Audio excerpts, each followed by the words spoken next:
Okay, now we're live. Awesome. Love to be live. Welcome to the Pistons Talk Podcast on YouTube and Facebook. We're both live there. Check me out on Twitter at Lance Caprosi. I am the host of this podcast. Follow my co-host Anthony at Pistons Talk across all social media platforms if you haven't already. He started the brand. I hitched my wagon to it. Let's get into this though, man. Got some good stuff to talk about today. Charles Lee, Jarron Collins, and Kevin Ali are considered early frontrunners for the Pistons as they search for a new coach. This comes from James Edwards. We haven't talked about all these names. Jarron Collins is a new one. We did not mention him last week. So what are your, I want Charles Lee. And I've made this pretty clear. I've said this on Twitter. If the Pistons go with multiple big men, I want a coach that has been in a system that operates with multiple big men, and that is Charles Lee. You have Giannis, Bobby Portis, and Brook Lopez. Obviously nobody on this team is Giannis, but I don't think the offense just works just because of him. I think that there is something in place to get the most out of all of those guys. So give me a coach that has worked with multiple big men in the lineup. But what about you, Anthony? You know, I was doing my research on Jarron Collins because I'd like to give some context to these, coaches, because most Pistons fans, when you put these names out, the first response you get is who, because they're not household names. They're not your Mark Jacksons, Doc Rivers, whatever, right? So give some context to all three of these guys. So Jarron Collins, he was with Golden State multiple years. He was with them for 3 title runs, and he's an assistant right now for the Pelicans. And in James's article that he did write, apparently the Pistons really liked him a lot. And that was something that I took out of the article, and I was like, okay, that's something to keep an eye on. Because if they like someone, there's a good opportunity that they get a second interview, possibly. Charles Lee, as we know, has been kind of like that odds-on favorite who is a Bucks assistant. He's been with Bud for 8+ years, like we said last week. I'm so happy that we did clip that out and we were kind of like the first of the news. That's so cool to see. Awesome. But Charles Lee is probably the favorite to get the job. He's an assistant coach, or he's an associate coach now with the Bucks, to get a job because he's 38. He's one of the youngest candidates that the Pistons have interviewed. And he's just a guy that has kind of climbed up the ranks over the years, and a lot of people like him. I was doing more research on him as well, and I think what Troy Weaver said on his 97.1 The Ticket interview, Charles Lee really just checks all of the boxes that he's looking for. Looking for a guy that can relate to players. I think Charles Lee and Jarron Collins can do that. Same with Kevin Ali, who I'll talk about in a little bit. Defense. I think he also said development. And I think all three of those guys check all those boxes. So I think that's why they're the front runners. And we kind of talked about Kevin Ali last week, winning the national championship with UConn. Now he's at the Overtime Elite League as a development coach. So I know it's early in the head coaching, searching for the Pistons, but I personally want Charles Lee just because I've seen what he's done over there, and maybe possibly you bring Chris Middleton to the Pistons. That's something you have to think about too, man.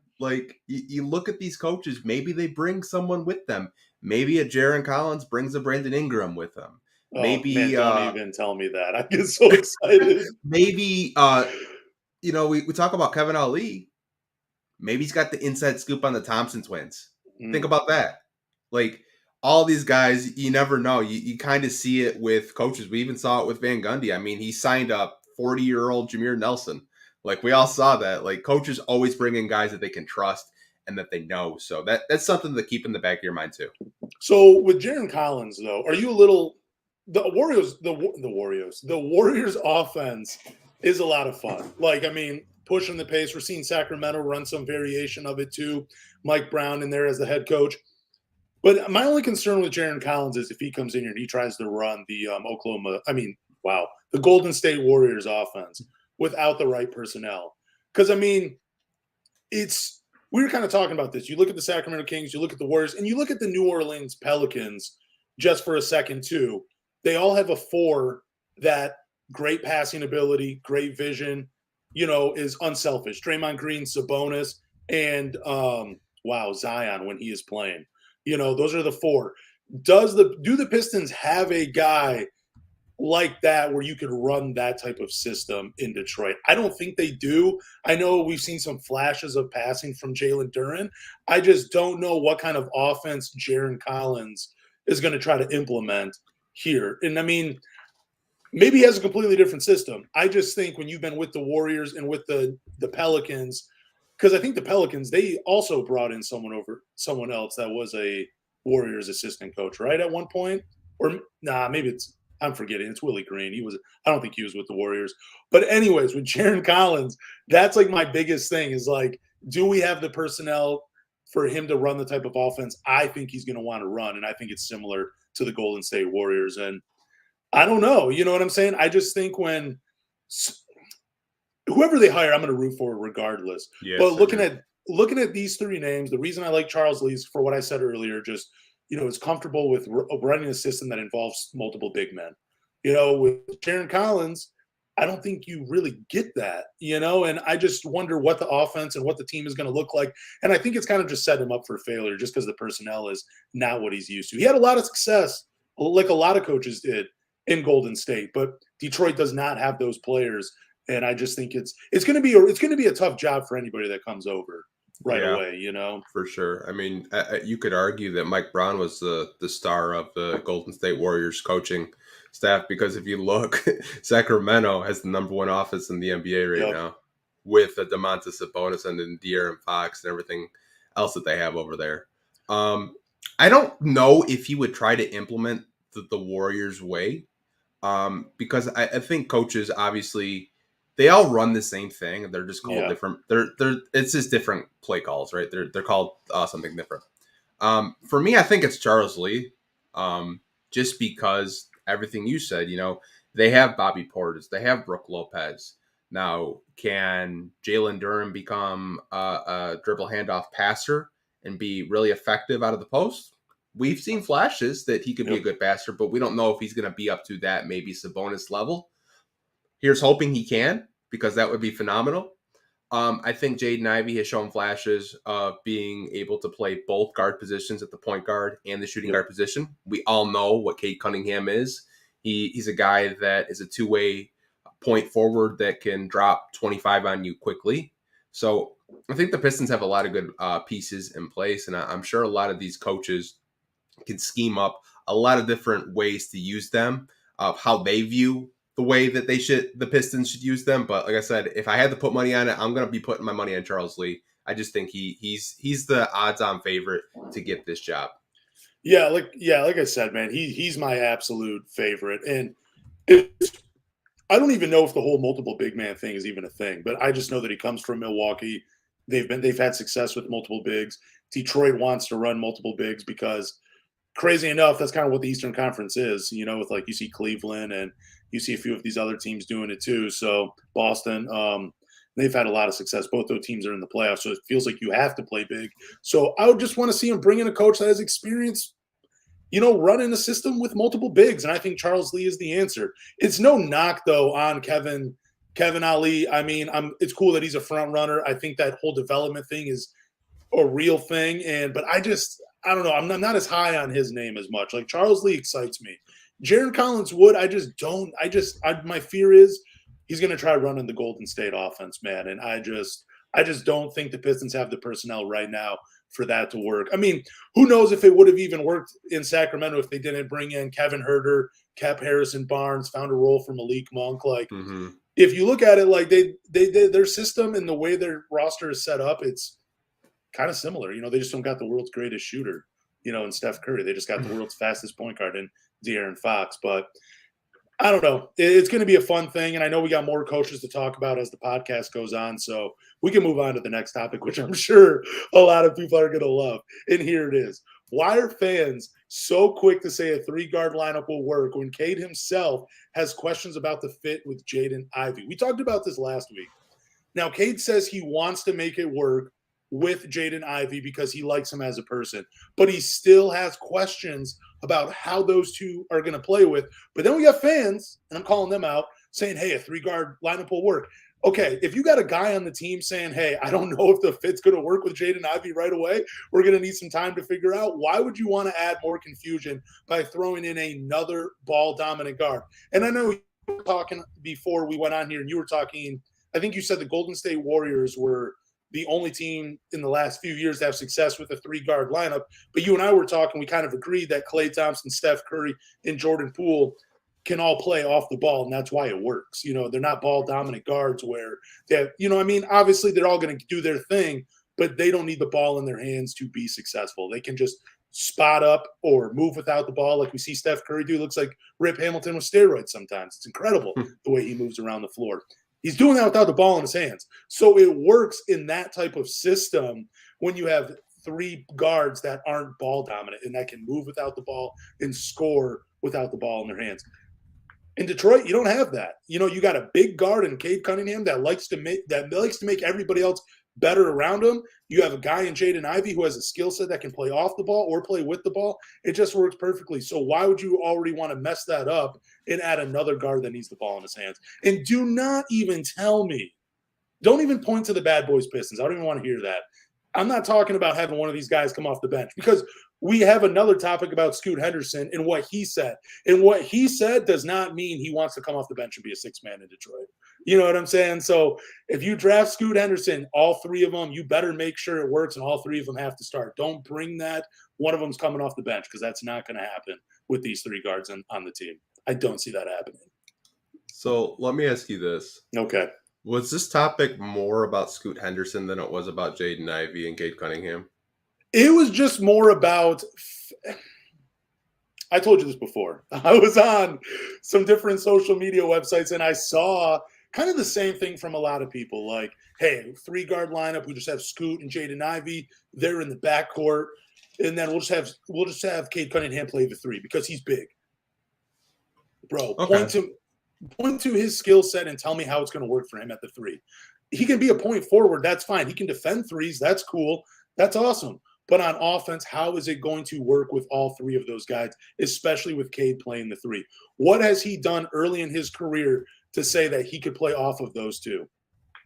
I don't think he's done anything yet. One, because he's been hurt, but he's also been an inconsistent shooter.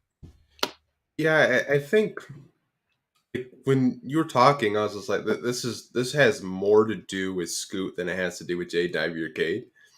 And like I said, we're still a month away before the draft lottery even happens, and we could have the 5th pick, and we don't even have to worry about Scoot Henderson getting drafted, unless Fanspo's doing the mock lotteries. I don't know if you guys played with the new Fanspo website. I did a mock, and Scoot was 8th. I saw that. It was hilarious, but I think the reason why fans believe that 3 guards can work is you look at teams like the Toronto Raptors when they had Kyle Lowry, Fred VanVleet, and I forget the other guard that was out there with them during their championship run. Like, it can work, but I think for Detroit, it just gets tricky because you have a guy in Cade who is most effective with the ball in his hands. We can all agree there. Jaden Ivey this year showed flashes that he could be a lead guard. He said, hey, I could be a point guard too if you need me to be. Hey, I can play shooting guard if you need me to be. If you throw Scoot Henderson into this mix, to your point, it's the only way on paper it would work is if you move Cade to small forward. Not saying that he can't play small forward, but is that really what you want to do? Like, what kind of message are you sending to the fan base saying, hey, we're going to draft another point guard this year? Like, what is the message you're sending? Just because he's the best available talent and you don't want to maybe draft for fit? I think Scoot Henderson is going to be a multi-time All-Star in the NBA. I think he's got two-way potential. If he can develop a jump shot, he's probably going to, creep into a possible top 10 point guard if everything develops correctly. But like I said, it's kind of redundant to have Jaden Ivey and Scoot Henderson on your basketball team, in my opinion. Now, I know maybe some fans don't agree with that. I know some fans love Scoot Henderson. I get it. He's that bouncy athletic point guard that, you kind of see like the John Morant, the Derrick Rose, the Russell Westbrooks. I get it. But, like, you kind of have to ask yourself, like, what if a team doesn't want to trade down to 3 with you? What if they know that you want to trade down and they're like, hey, you figure it out. You take Scoot and we're going to take Brandon Miller, or we're going to take Amin Thompson or whatever. Like, I think that's my biggest fear. We talked about it before we went live. Like, what if a team knows that you want to trade down and they're not willing to give you anything or, trade? Then you're stuck with 3 guards. Yeah, and imagine like you run this lineup for one season, you realize, oh crap, this is not going to work. Like even long term, these 3 just don't fit together. And we're not maximizing their talent and their potential with all 3 of these guys in the lineup. So now we're forced to trade one of these guys. Teams are going to know that, and you're not going to get the best trade package or the best value for any of these guys. It just doesn't work that way. And by the way, I looked up the 2019 Raptors. It was Danny Green and Norman Powell and Patrick McCaw, if you want to go that deep on the lineup. Okay, yeah. Like I said, it can work. Like, dude, it can work. But, like, you have to bank on Scoot's development being similar to Jaden Ivey's, where I think the same comps were kind of being thrown out that Jaden Ivey couldn't shoot, and he turned into a great 3-point shooter this year. That's what you have to kind of bank on, and you're going to have to move Scoot to point guard because obviously he wants to be the lead guard. He's a ball-dominant guard. Obviously, like I said, we've seen Jaden Ivey play the 2. Cade has the size to play the 3. I think theoretically that's the only way it's going to work, and then you're going to have your 2 bigs out there. But don't you think, though, moving Cade to the 3 and asking him to play off of those 2, it kind of takes away the best parts of his game? That's what I think. I could be wrong. Dude, I'm just a podcast host. You know what I'm saying? Like, I'm just giving my opinions on this stuff. I don't know, but it just seems like Cade at the 3 just doesn't maximize his talent and his potential. I've seen some people compare him to Jason Tatum. They're different players, though.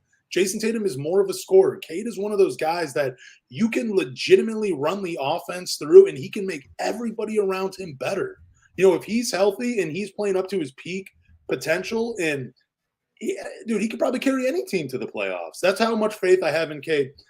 But also, I've asked this before. How big is the gap between Scoot Henderson and Brandon Miller? I just want to know. I just want someone to answer that for me because I'm in the school of thought that Scoot Henderson is not a generational talent. I looked this up the other day, and I came across a lot of blogs, and most of them said, and I'm not kidding you, this is what they said. Scoot Henderson is a generational player because he's a supercharged Derrick Rose. What the fuck does that even mean? What does a supercharged Derrick Rose even mean? Seriously, what does that – I don't get it. So, but if you are comparing him to Derrick Rose, you also have to look, the peak was great. Youngest MVP ever. Unfortunately, the career was cut short by injuries. Look at Steve Francis. Look at Baron Davis. Super talented athletic point guards. Look at John Morant right now. He's hurt. He's out of – I don't know how long he's going to be out. But he's a high flyer. He's a super athletic guard. These guys have a short shelf life in the NBA. I almost said the NFL. But, Derrick Rose is still on a roster, but he's a shell of his former self. I get that he's a little bit older, but a guy that was MVP at 22 could have extended his career if he would have just had to play a more efficient game. But I think it's hard for these guys that are so explosive and, so used to attacking the rim with so much power that they do. It's hard to get away from that because that's what's always worked. So I'm willing to say this. Scoot Henderson will probably look like the best player probably 2 years from now. I just don't know how long he's going to be the best player. I think it could also be, and I don't wish this on him. I'm going to say that very loud, and I'm going to make that very clear. I just think it's one of these things where you're going to see his peak, and it's going to be a high peak, and everybody's going to be like, man, he should have went over Victor Wembanyama. But then it's just going to, die down like it does with a lot of these athletic guards. I don't know. That's just my take. Yeah, like I said, I think to your question, what makes him generational? What makes him generational is he's in that archetype of Derrick Rose, who changed the game as we know it. Russell Westbrook, who's still competing at a high level, who dropped 30 points in the playoffs today. Oh, he's not even a human, though. John Morant. I comped him to Baron Davis, who, if you guys know who Baron Davis is, hell of an NBA player. I think that's why so many of these bloggers and the guys that write these NBA draft articles have him as a generational point guard, because he's one of those guys that you're going to see on SportsCenter for the next 10 years. He's just going to be super athletic, dunking on everybody, just makes really smart basketball plays.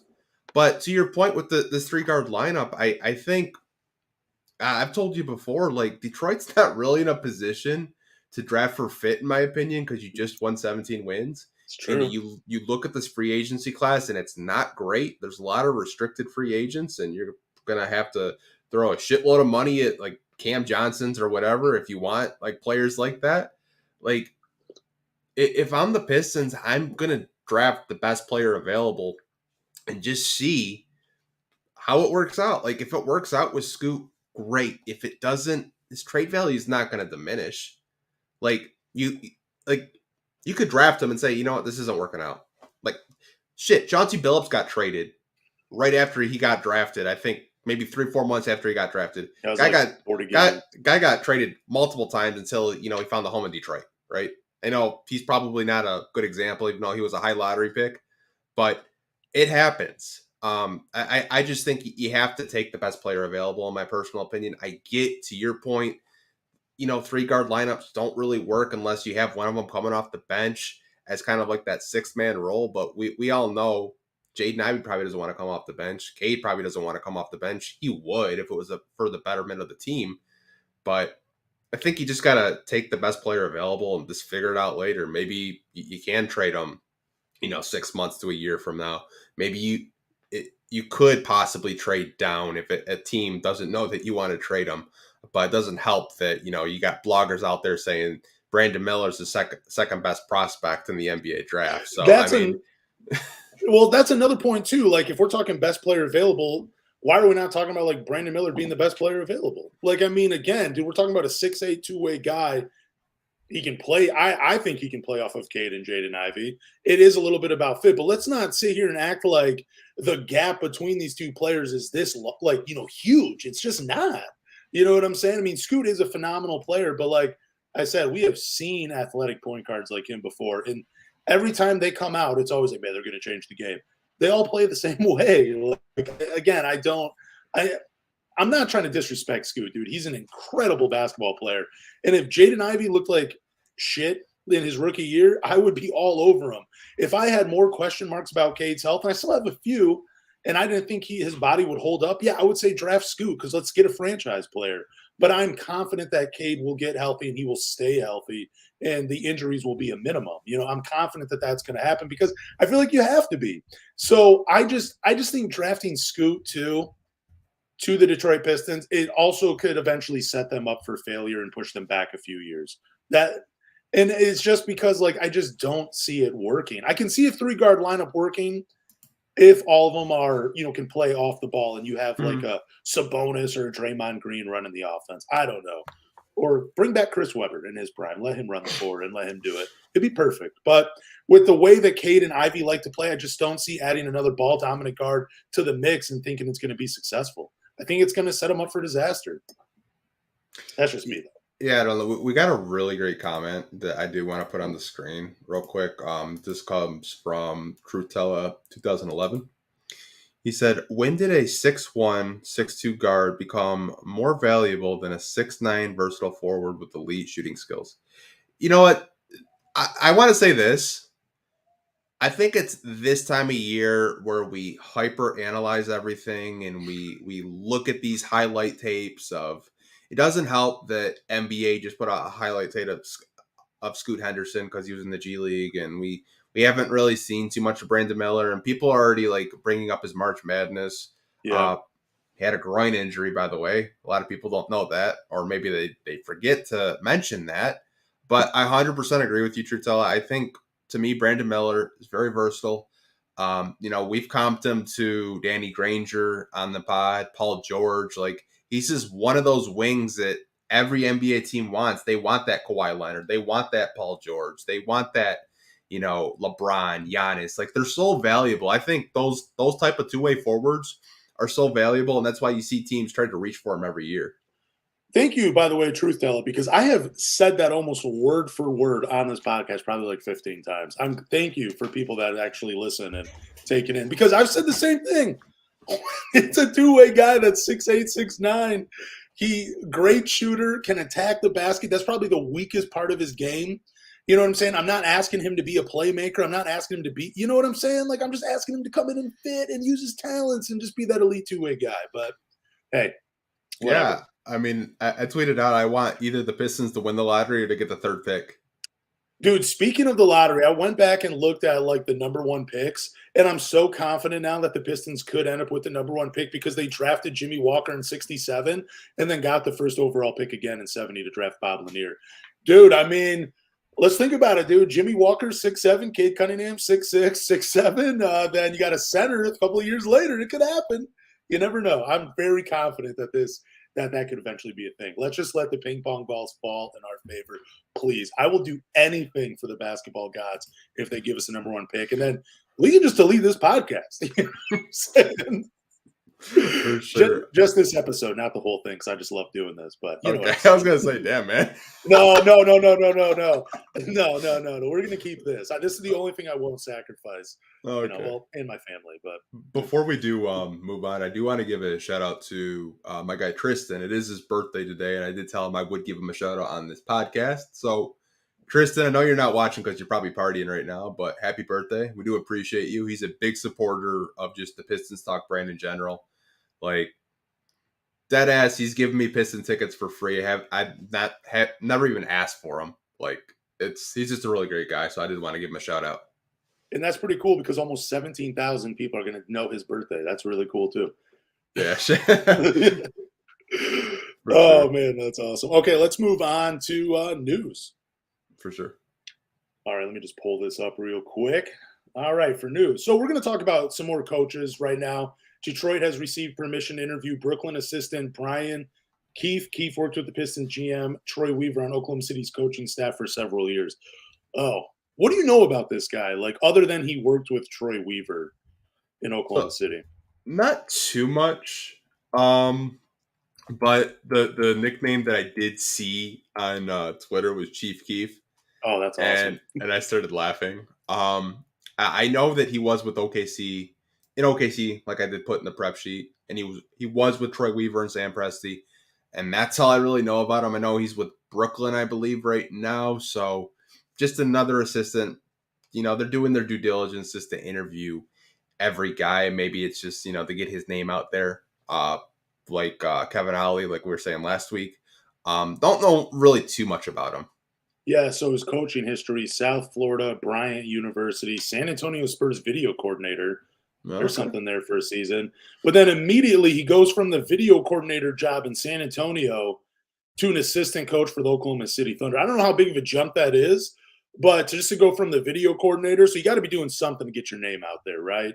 Like, as a video coordinator, it's not just you're just filming the games or whatever you're doing. You're doing something with the team where they respect you, where another NBA franchise is like, dude, we better try to take this guy away.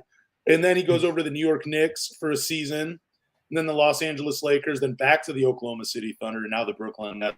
Seems like he's always been an assistant, though. So I don't know. It's so hard to talk about these assistant coaches because there's not much on them, other than their personal bio.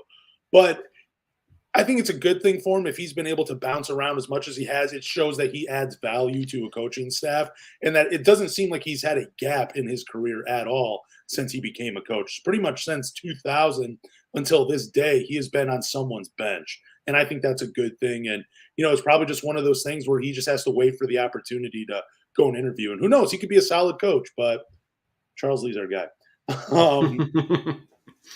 The Pistons have also they're going to interview Jarron Collins, like we mentioned. He was a 3-time champion assistant with the Warriors. If you've been listening to this podcast from the beginning, my big thing is I'm just worried about him trying to bring the Golden State Warriors offense to the Detroit Pistons without that personnel being here. I think that ultimately could set him up for failure. But, do you want to add any more in about Jarron Collins? Just that, he was with Golden State, for those 3 title runs. He wasn't on their roster last year because obviously he's with New Orleans right now. But I think he's a close second up there with Charles Lee, personally. So let me ask you though: do you think Ime Udoka is out as the potential coach, or do you think there's still a shot for him to come to Detroit? I know Shams reported that the Pistons were going to interview him. Yeah. But I kind of think with the Raptors thing going on, I know we haven't even touched Mm, on that. Like they fired Nick Nurse, and then Houston's like all in on the Nick Nurse train. They're yeah. looking to hire Nick Nurse as their next head coach. And then there was a reporting that Toronto is looking to bring Udoka there. So it kind of reminded me of when Casey got fired, we hired him, and then Nick Nurse kind of got promoted. So I don't know, man. It's interesting, but I know a lot of fans want that big name. They want the Udokas, they want the Yeah. Mark Jackson, like they want those household names. A lot of Pistons fans, like when you talk to them about these assistants, they're just not too familiar with them, and they don't really know what to say. Yeah, it's hard. I mean, we know a few of these names. The next few names are about to list, but I mean, shout out to Emi Aduku, man, going to work in international waters. Different rules over there. Get away with a little bit more. Pistons are interviewing Rex Kalaman and Jerome Allen, assistants with Dwayne Casey the past 2 seasons. We kind of talked about Rex Kalaman a little bit, how I said there's a shot that he could be the bridge coach, and you just kind of laughed it off, like you're just crazy. Is this like, do you think that there's a shot at either of these guys becoming the head coach, or is this just like, hey, you guys have been here for a while, we're going to give you the experience of interviewing? Yeah, I think it was just kind of like a respect thing from Troy Weaver, just to give them the interview. Um, I know Rex Kalamian has been a longtime coach for over 20 plus years. He's really well respected around the NBA, and I'm sure he will find another coaching job because I personally think they're going to clean house.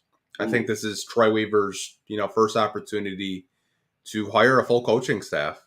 He may hire, a head coach and say, "Hey, go get your guys. I'll sign off on it." That's what Casey did. He brought in Rex because Rex was with him in Toronto.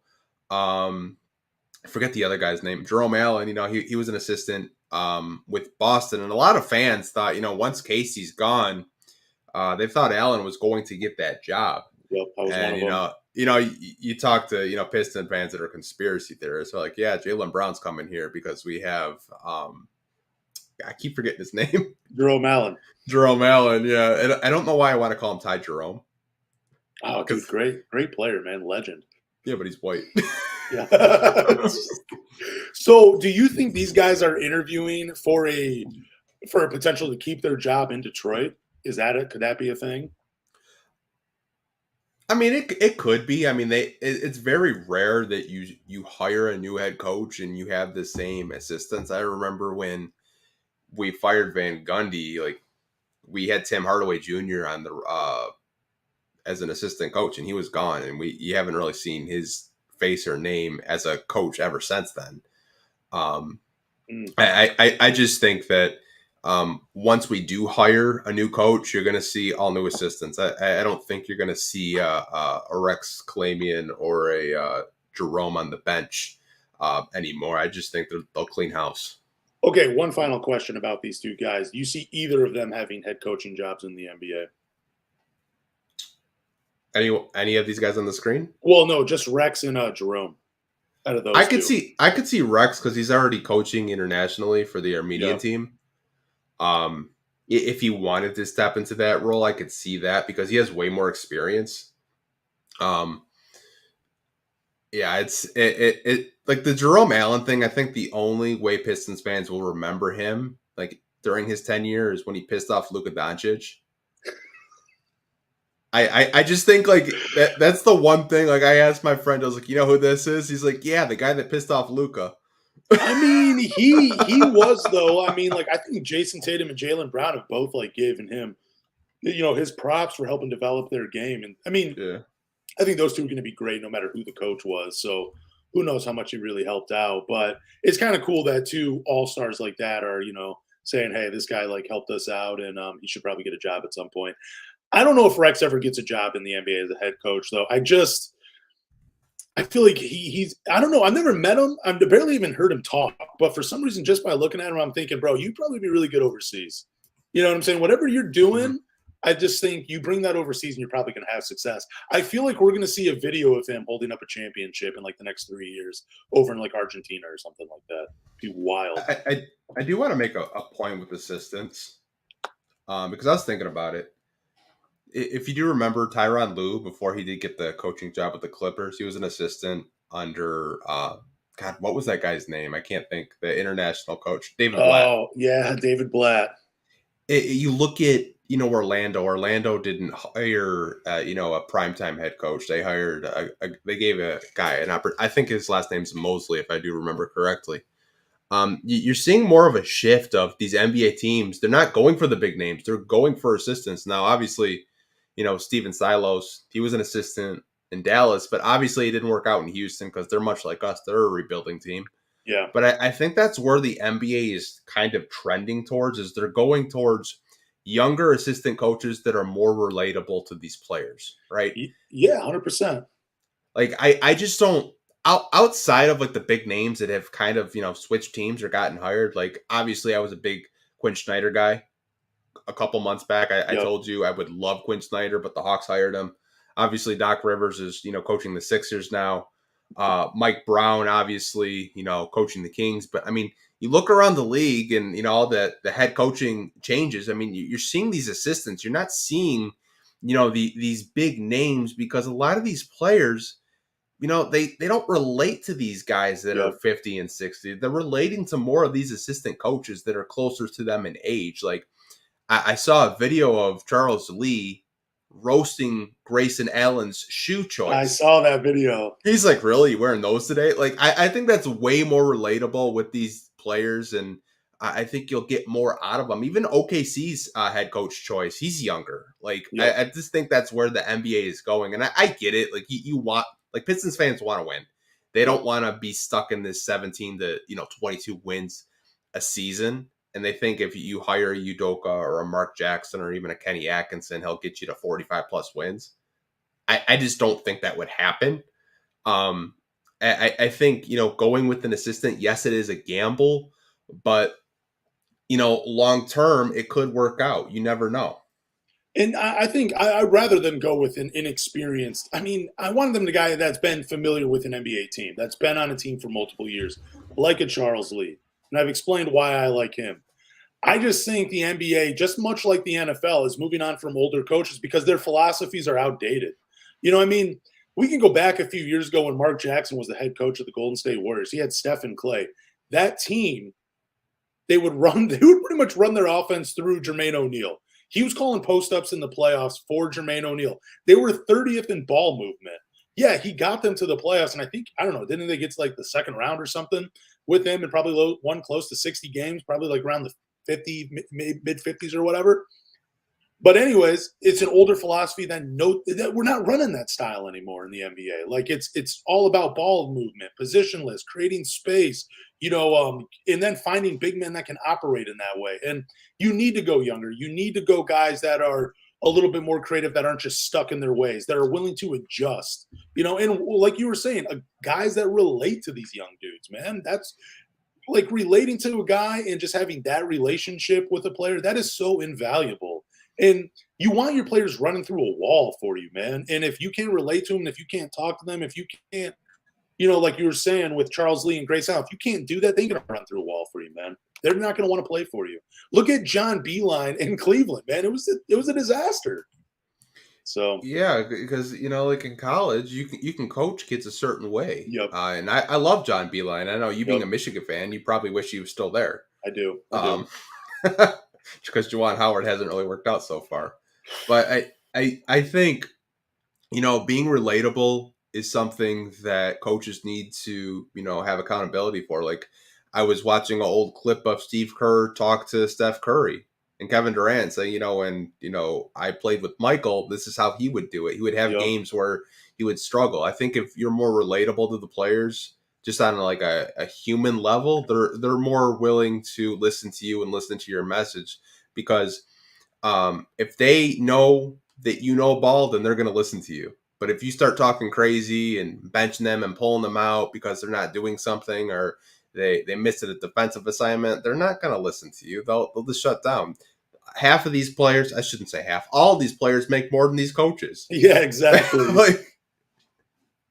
Yeah. Yeah, I mean, there's no way you're going to tell a GM, like, hey, man, I got to sit. I'm going to have to sit Cade Cunningham. Like, dude, he messed up a few times. I'm like, dude, you know how much I'm paying that guy? You got to play him. You can't sit him to teach him a lesson. Teach him in practice. It's just all crazy stuff. I man. do want to say something because I knew someone would not agree with this, and that's completely fine. I welcome comments like this. Yeah. Your logic isn't making sense. All great coaches were old. Chuck Daly, Larry Brown, Nick Saban, Andy Reid. I'm going to start with Chuck Daly. Chuck Daly, before he came to the Pistons, was a high school coach. He got ran out of town by the Cleveland Cavaliers, and he was considered a failure before he came to Detroit. Go up and look it up. Chuck Daly is the greatest Detroit Pistons coach of all time. There's no debating that. Yeah. Larry Brown was already established. And what's different with why the Pistons hired Larry Brown after they got rid of Rick Carlisle is they were in championship or bust mode. Yep. The Pistons are a rebuilding team. So hiring an assistant coach isn't really a big deal because the Pistons don't expect to win the NBA championship next year. And let's just stop for a second. Let's not pretend like Chuck Daly, Larry Brown, Nick Saban, and Andy Reid weren't an inexperienced coach at some point. Like, they weren't just born head coaches coming out with a clipboard from their moms. Like, it just don't happen that way, man. Like, they all started somewhere on someone's bench, and at some point there were people like us having conversations about these guys. But also, those are two different eras. Like, Larry Brown, he didn't win nothing until he got to Detroit. He was a good coach that would bounce around like every 2 or 3 years. He picked up a lot, but also the era of basketball he was playing in isn't the era of basketball. You're not winning with Larry Brown today in today's NBA because he found success back in. That's kind of what we're talking about. That's why we're saying you don't go with an older coach now. Like, the reason Jim Harbaugh is not in the NFL because the NFL moved past him. You know what I'm saying? They don't want to watch him run I form. You know what I'm saying? They want to see him spread it out. Nick Saban, dude, I mean, he does the same thing. What is his offense? Basically, just hand it to the running back, and then he gets the first downs, and the quarterback is more of a game manager. Come on, man. And Nick Saban wasn't winning when he was at Michigan State, dude. He started winning when he was at Alabama. I don't know. We're going all off topic now. I do want to say this, though. Give a little history lesson. Chuck Daly was an assistant under Hubie Brown. Oh, that's awesome. That's going way back. Shout out to Hubie Brown. So Chuck Daly at some point was an assistant. The point we were trying to make, MB Well, is every great coach in the NBA was an assistant at some point. These coaches that you guys want, like the Mark Jacksons, for example, I don't want to throw Udoka in there because Udoka is kind of younger. Yeah. But we'll just use Mark Jackson as an example. I think Mark Jackson could relate to these players, but I think they would get worn out a lot faster than they would with the Charles Lee or a Chris Quinn or a Jaron Collins. Just because Mark Jackson isn't a very intense coach, right? Yeah.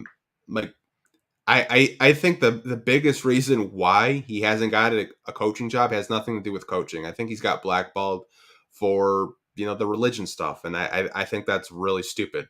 But I think he's a great coach. I just think the Pistons want to hire an assistant because they've tried the veteran approach with Dwayne Casey and Van Gundy, and look where it got them.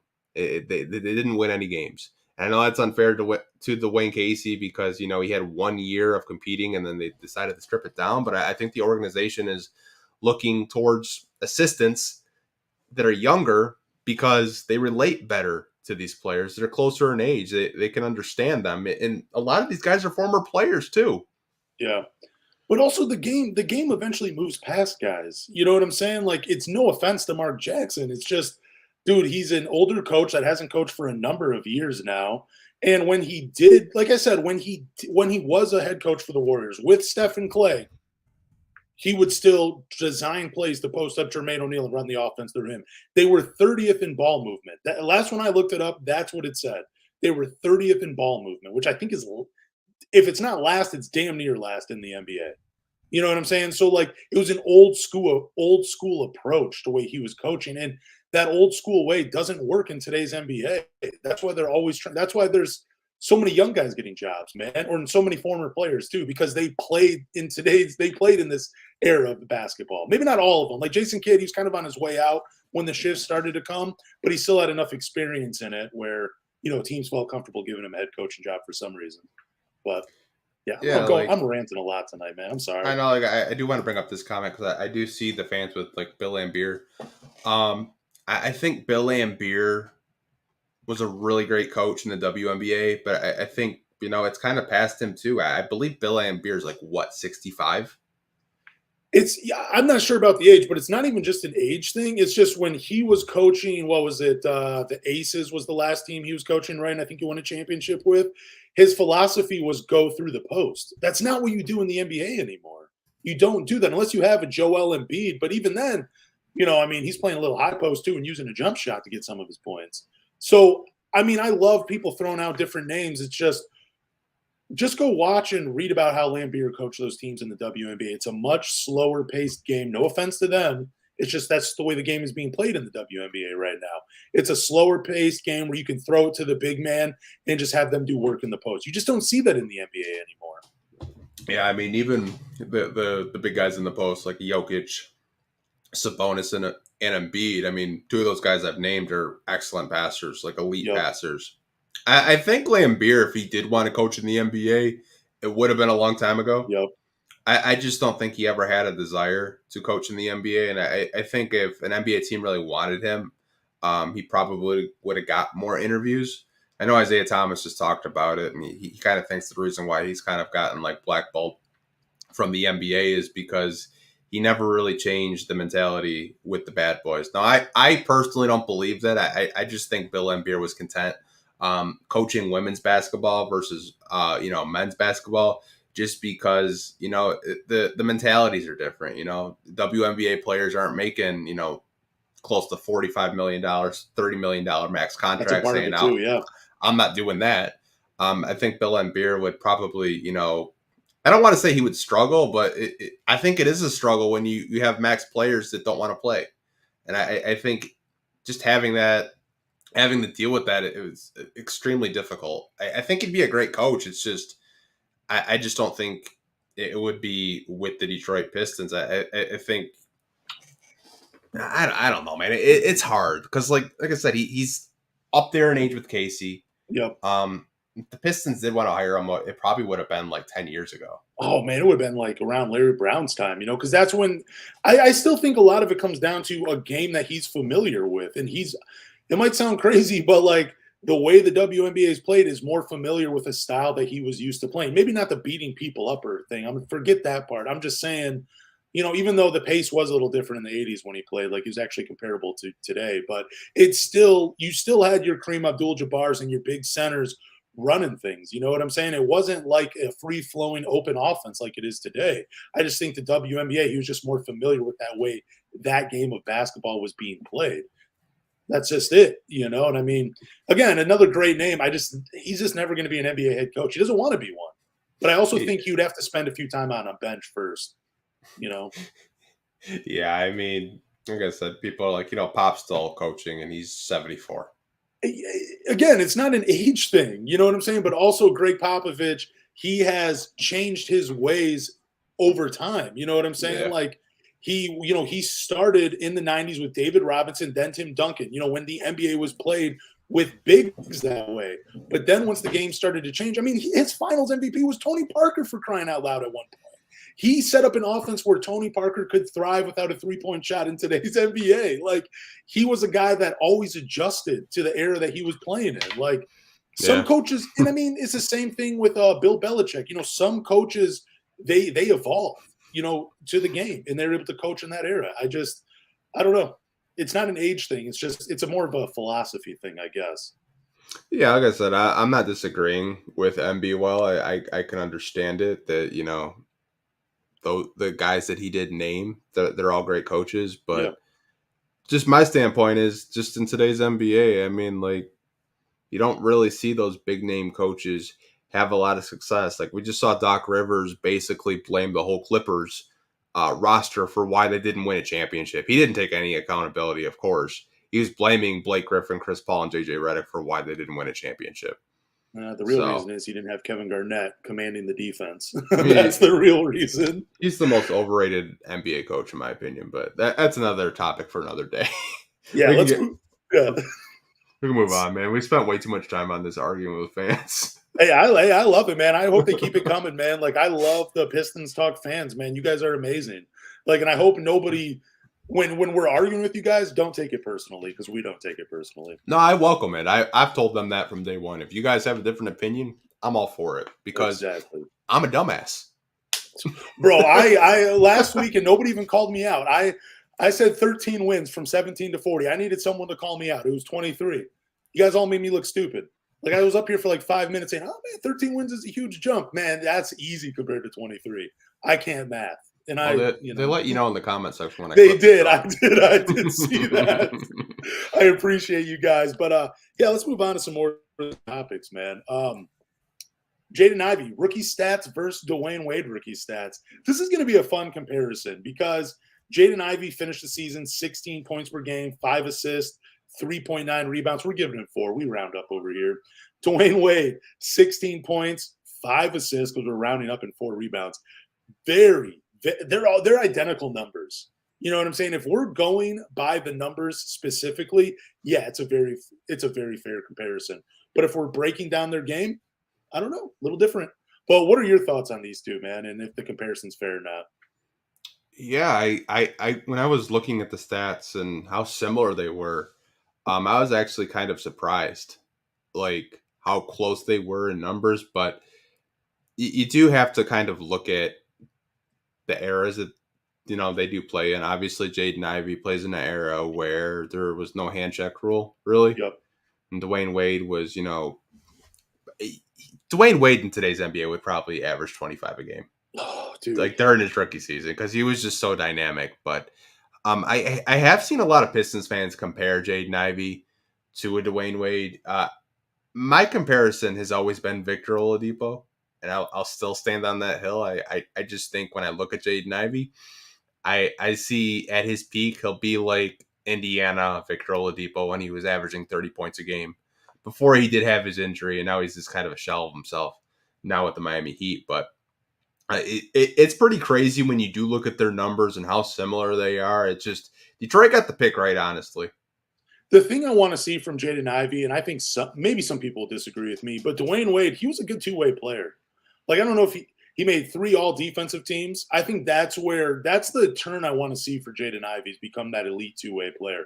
I don't care if he runs the team or not. I just want to see him make all defensive teams and lock people up. I think he has the athletic ability and the skill set to actually become a very good defender, similar to Dwayne Wade. But I see more of, and I love the Victor Oladipo comparison, man. I think that is almost spot on. I think that's perfect. But I still think Jaden Ivey, the biggest thing that you can hold over his head where these comparisons can die is that those two weren't as reckless. They weren't as downhill of runners as Jaden Ivey. They were more like control the pace, use their athletic ability when they need to, but also very smart, cerebral players. And that's the part that Jaden Ivey is missing from his game. I think if he can figure that out, both Victor Oladipo and Dwayne Wade are very solid comparisons. But also, he needs to bulk up a little bit and use his size and his strength like Dwayne Wade and take a little, you know what I'm saying? Again, like, don't rely on your athleticism to get points. Use your skill, use your size, use your strength to muscle your way in or back a few people down, because we still see that from guards. And use that type of thing, and then you'll be able to be more comparable to Dwayne Wade. But I think stats-wise, that's crazy that they almost average identical numbers rookie season. That's crazy, man. But, man, dude, you look at Dwayne Wade's accomplishments, whoo, that's a tall ladder to climb for Jaden Ivey, man. Yeah, I mean, 3-time champion. I mean, if we're doing comparisons, and how you comped Jalen Duren to Dwayne Wade and or not Dwayne Wade to Dwight Howard. Well, I said without, yeah, I did. And fans are comping him to D Wade. I think Jaden Ivey, towards the end of the year, he started, maneuvering and using picks and not solely, thinking, okay, I got to go a million miles an hour to get this basket. I think he's figured it out. I think it's a fair comp if he does hit a ceiling and he keeps developing. Like Dwayne Wade wasn't an elite 3-point shooter, but Jaden Ivey showed flashes that he could possibly be more than a league average 3-point shooter. He kind of showed later in the season that he can slow it down and get to the basket and just pick a defense apart. Working out of the pick and rolls I think is something that I really liked watching towards the end of the season. And I think his passing is so underrated. Not a lot of people talk about Jaden Ivey's passing, and it just got better as the season went on. But the fact that he had numbers comparable to Dwayne Wade, who, in my opinion, is one of the greatest shooting guards of my generation watching, that's awesome. He's the third greatest shooting guard of all time, in my opinion. Jordan, Kobe, Dwayne Wade. Like, I mean, oh man, Dwayne Wade. I would almost take him over Kobe Bryant in some scenarios, dude. Like, it's pretty close for me in those two. I mean, Kobe had a much longer peak, but man, Dwayne Wade, dude, he was incredible. I loved watching him play basketball, man. I really did, dude. He was so much fun. But yeah, I think it's a solid comparison. I mean, it's just there's still a little bit more growing for Jaden Ivey to do. I think he could. I don't want to say that he could play just like when we make these comparisons, we're not saying like he's going to play exactly like Dwayne Wade. They're just bits and pieces of his game where we're like, okay, yeah, that reminds us of Dwayne Wade. Like, we're not going to say he's going to be a carbon copy of Dwayne Wade. That's impossible. Nobody's ever going to be another Dwayne Wade. But there's going to be guys that grew up watching him and took parts of his game and added to theirs. And I think it's fair to say that with Jaden Ivey, man. But the only thing is, I want to see him take, like I've already said, take more of that defense from Dwayne Wade's game and apply it to his own, because I don't know. I want to see an elite two-way player out of Jaden Ivey, man, like we saw with Dwayne Wade. Yeah, Dwayne Wade used to block shots like crazy.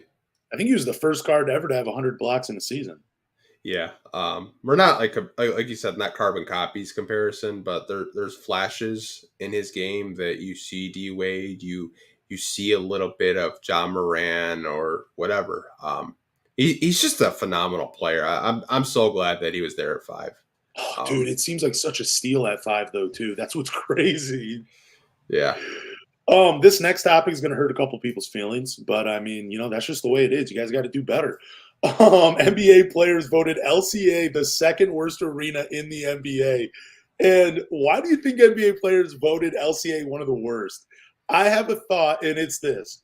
It's because fans are always booing Andre Drummond and Blake Griffin when they come back to Detroit, and other NBA players like, dude, why are you guys doing that? What did they do to you guys? I wonder if NBA players, though, do actually think about stuff like that. Maybe they don't, but I like to think that they do. Or they're like, why are you booing Andre Drummond? How did he hurt you guys? Yeah, like I think of the Jamal Murray incident at the end of the season. Oh, geez, yeah. And the fan like this saying stuff that you shouldn't say to a grown man. Yeah, yeah. Some of the fans there, man, they're just out of pocket. Like, for full context, The Athletic did an article, and players voted on like who's the most overrated, and this is one of the topics they voted on. Which arena is the worst? Guess what? Charlotte was number 1. Really? I had to get a Charlotte dig on the podcast again. So Spectrum Arena was the worst arena. LCA was number 2, voted by players. But to your point, yeah, why are they booing Blake Griffin? Why are they booing Andre Drummond? Why are they booing Reggie Jackson? It's just like, I think it's stuff like that. And then you see some of the stuff on social media of fans talking crazy to players like Jamal Murray, or, talking crazy to Blake Griffin, like sitting courtside or whatever. I think it's more of that, but I think LCA is a beautiful arena. I like it personally, but the NBA players around the league, I just don't think they like the fans, because we're a rowdy bunch of fans and we will talk shit to you. We don't care if we're down 20. We're still going to talk shit. Yeah, because this voting is more about the fans. It's not actually like where they play. Like, I can't imagine any NBA player, really anybody, just complaining about LCA, the arena itself. I think it has more to do with the fans. I think a part of it is booing Andre Drummond, booing Blake Griffin, booing Reggie Jackson, talking shit to Jamal Murray. Which, dude, at the end of the day, dude, like, I love when fans kind of interact with players like that. I do think there's a line. Like, if you're spitting on a player, dude, you're definitely crossing a line. That's ridiculous. But if you want to make fun of him and, like, kind of get inside of his head, I have no problem with that. I mean, as long as you're not talking about, like, I don't know, maybe if, like, a child or a girlfriend passed away or something, or if you're going to make fun of Karl Anthony Towns for everything he went through, yeah, you're definitely crossing a line. But I think if you're just trying to get inside a player's head, that's fair game. As long as it's just like basketball trash talk. You know what? I actually think it's more of a positive than it's negative. Yeah, Because I'm thinking, what happens when we're in the playoffs exactly. and these fans are loud? I mean, you saw when the Patless was sold out and KCP just yammed that dunk over LeBron and how loud it got. Yep. Can you imagine the shit talk these fans are gonna talk to players? Like, to me, that just tells me players are soft and they don't like coming to LCA because these fans are just gonna be talking shit all damn night. To me, I think that's an advantage. I think it's hilarious too that it's the second worst arena. We had 17 wins. It wasn't even full out. It's like, dude, imagine when this team is actually winning, how packed that place is going to be, how impossible it is going to be able to play for you. You're right, dude. This is such a great thing, dude. Who cares if other NBA players hate us as fans, man? We're getting inside your guys' heads. It's awesome. Yeah, to me, like I think it's great. Like, yeah, we have 17 wins. NBA players don't like coming here because the fans are disrespectful. Be more disrespectful. I don't care. Like, Can you honestly, imagine? like, you're gonna get in the side of players' heads, like when they're like going to the basket or they try to shoot a 3-point shot. You could say, "Oh, you trash." Like, You know, it's just funny, dude. They're like, man, why are there so many people showing up? They only got 17 wins. Man, this sucks. Vote them the worst. They don't know when they're watching a bad team. yeah, for sure. Oh man. Let's Honestly, move on. Let's move on, man. Everybody's favorite prospect, Scoot Henderson. We're talking about him again. your favorite. Oh, dude, like I said, dude, he's going to be great. But Scoot Henderson believes he should go first overall. Scoot also says going third overall is not acceptable. I mean, it depends on who you ask, and you're going to be asking NBA teams. So they might think it's very acceptable to draft you third overall. Dude, I love the confidence of the kid. You know, kind of gives me some Steve Francis vibes, you know, where he didn't want to go to Vancouver. So he basically demanded a trade. Could you imagine if he gets drafted third overall, he doesn't go and accept his hat? He just doesn't even walk on stage like, nope, no. You put my name back in the hat for next year. I'm not coming to the NBA until I'm drafted 1. Yeah, I had said something on Twitter, and I think Pistons fans and Rockets fans kind of, the way they thought I meant it was a negative. It wasn't a negative. I said this reminds me a lot of Jalen Green. Ooh. And from the standpoint that this is where I kind of want to explain myself. This is why I thought it reminded me of Jalen Green. We all knew Cade was going to be the first overall pick during his draft class. I don't think anyone thought that Jalen Green was going 1 or Evan Mobley was going 1. I think there were cute conversations, but we all knew Cade was going 1. Jalen Green sees that the Pistons win the lottery and says, I want to go to Detroit. I want to get drafted first overall. That's all I'm saying. That's how it reminded me of. Like, Scoot says he wants to go 1. Hey, man, more power to you. You think you're better than Victor? Go for it. I mean, the battle they had in the beginning of the year, man, I mean, you can go back and watch the tape. I mean, some people think Scoot should go number 1, and any other draft he probably does go 1. But I think it's great for him to have that confidence. I just want to say that. I just kind of wanted to address the tweet that I had because it's still getting quote tweeted. People are like, oh, you suck. But there's a real possibility he could fall to 3. Yeah, like, I mean, if you go by Jonathan Giovanni's, you know how he rates all these guys. Brandon Miller's number 2. Yeah. You know, so, I mean, again, I love the confidence. What do you think was worse, though? Waiting for the ping pong balls to drop for Jalen Green to say, man, I really love Detroit? Or is it – I think that's almost worse, though, where you're like – you're kind of sucking up to the team that is the number 1 overall pick. Scoot Henderson saying, bro, no matter the environment, I want to go number 1. I don't care if it's the Clippers with Donald Sterling. I want to be number 1 to that team. You know, just saying, dude. Like, I mean, I love that confidence, you know. I think Scoot, he'll be fine in any environment he's in. You know, just like I thought that about, like, Dwayne Wade. I think they're going to be fine. I think you could put him in the worst situation possible, which it was with the Clippers and Donald Sterling back in the day. Terrible situation for these guys, but guys can thrive, and I think Scoot Henderson's one of them. I just think there are better places for him to go where he can, you know, evolve and become the best version of himself. I just don't think that's Detroit. You've already heard my argument, so I'm going to keep that tight-lipped for the rest of this podcast. But, dude, again, I love Scoot Henderson saying he wants to go first overall. Just wish – I love that he did it early. You know what I'm saying? I love that he's saying any environment I'm going to thrive in. I love it. Jalen Green, I think he kind of took the weak way out just by saying, ooh, Detroit, look, man, I've always wanted to be number one. I love your city. But then, he kind of cried about it when he went number two. Yeah, like that's all I meant by it. I think Yeah. Scoot is a top 3 pick, and I can understand why he kind of thinks it is disrespectful or it shouldn't happen because he's been a top 2 prospect all this year.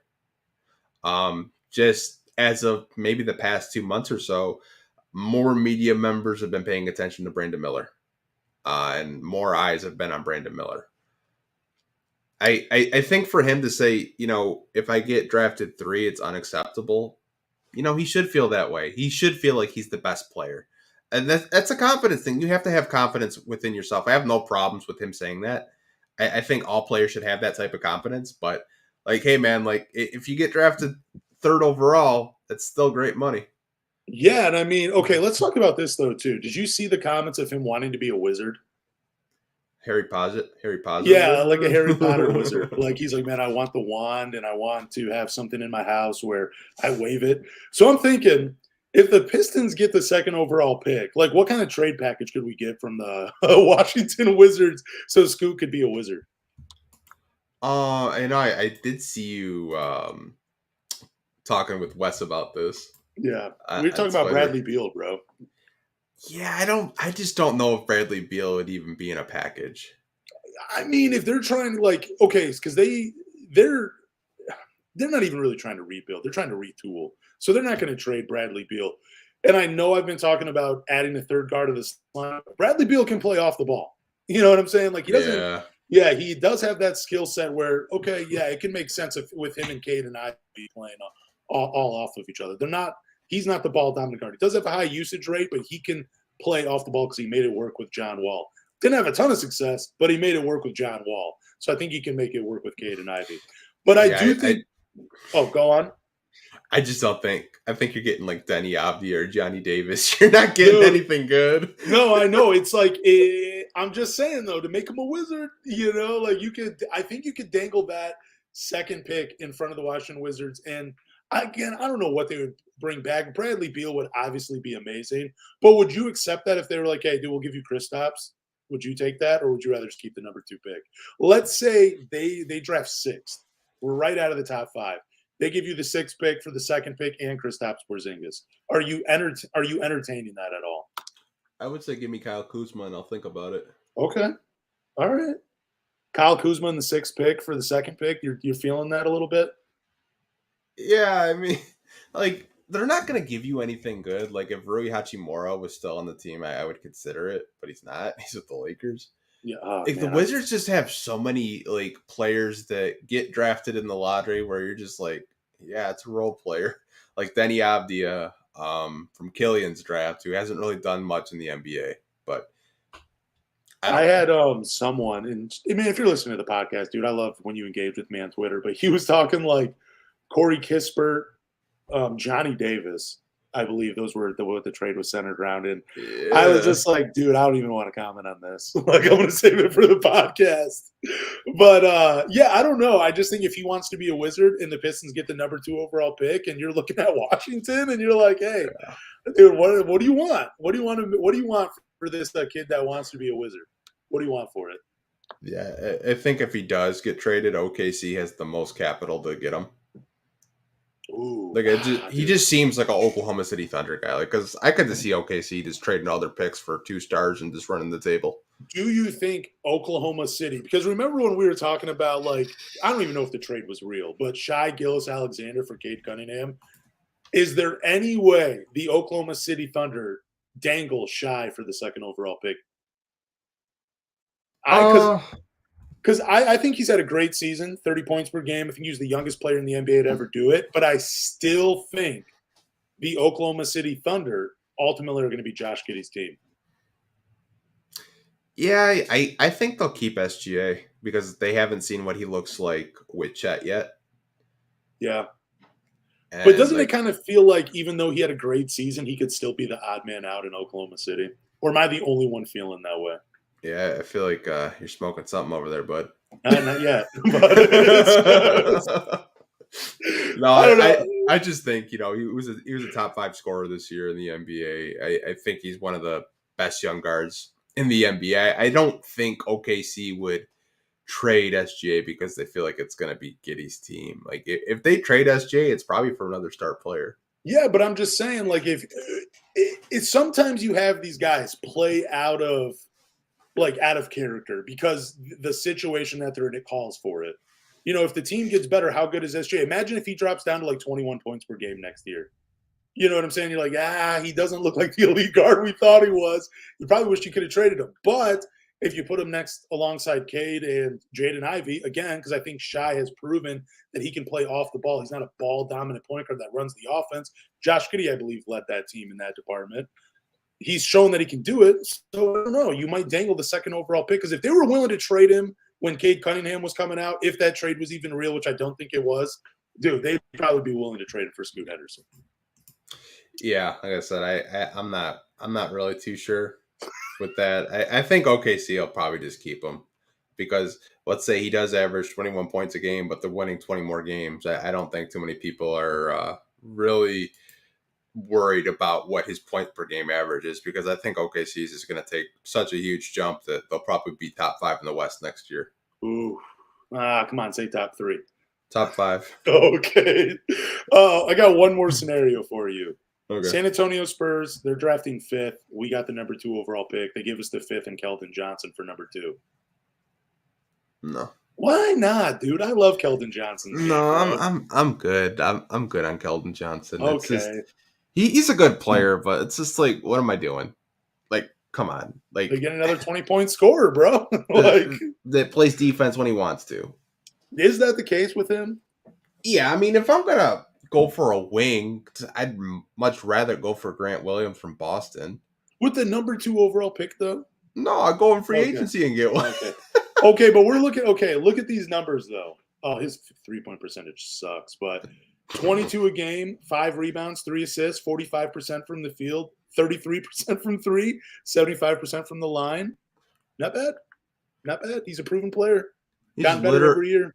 He's literally Sadiq Bey. He just has a different name. Whoa.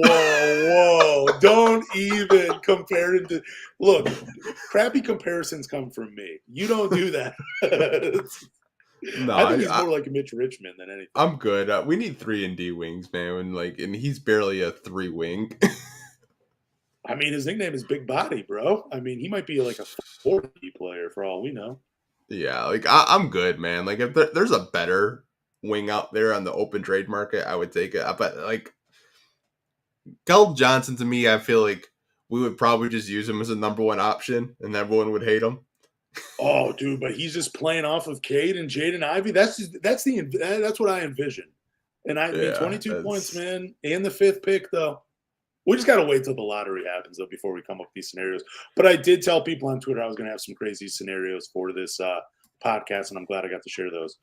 But let's move on probably to the longest topic of this podcast. Yeah, before we do that, I got to take a piss. I knew it. I could see it on your face. I could see the tears already coming out. You can answer this question, though. You're always putting me on the spot, man. Yeah, this is a good one, though.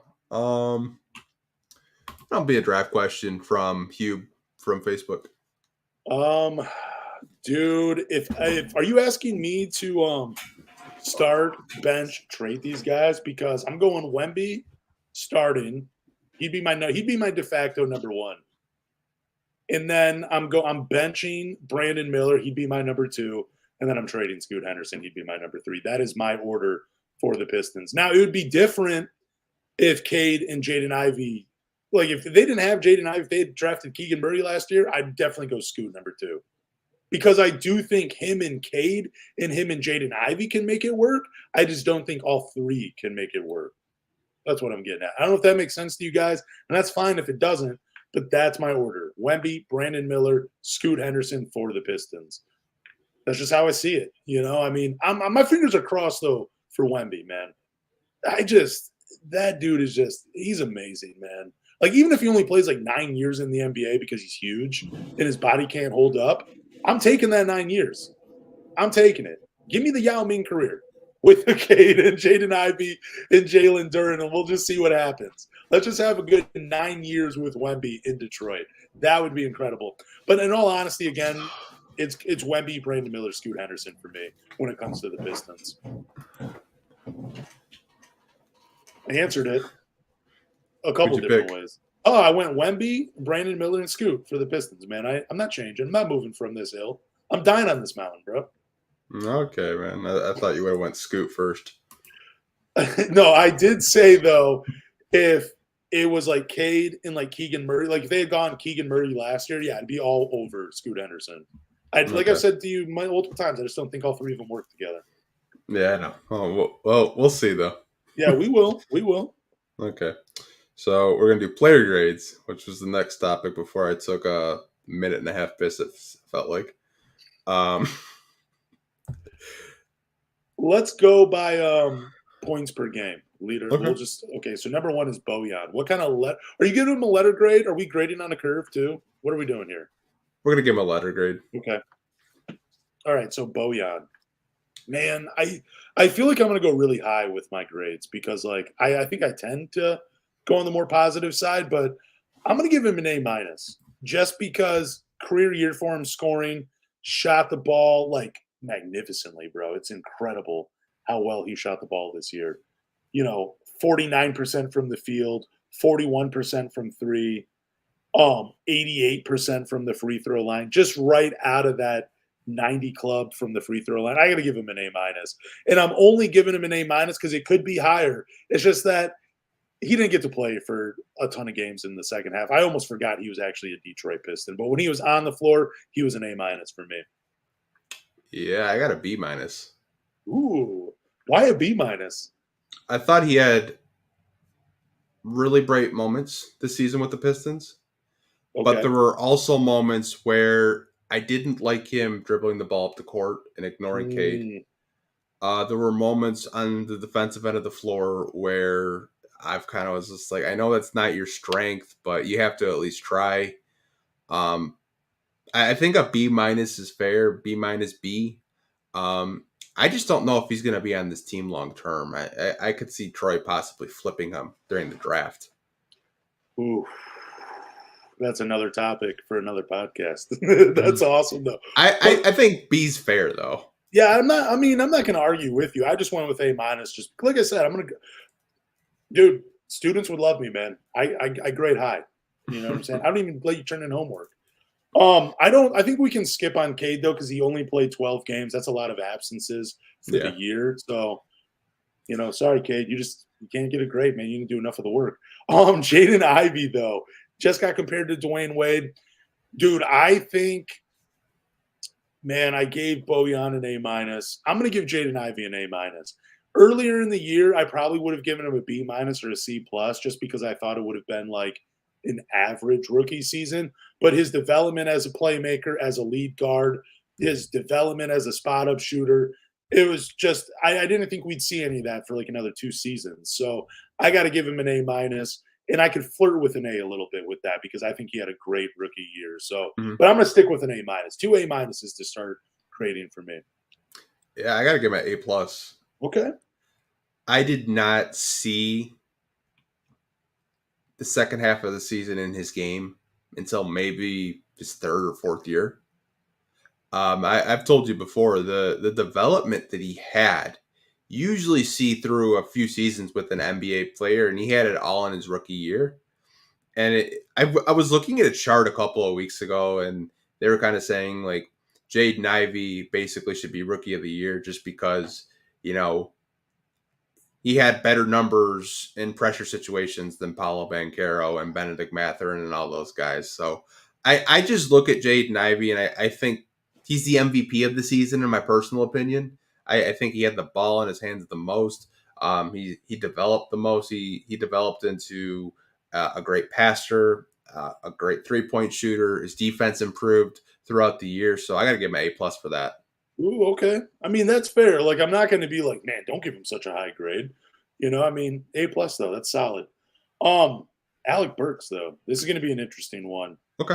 Combo guard off the bench I don't know if he had a career year or not, but he shot 41% from the 3-point line, got to the line 4 times per game.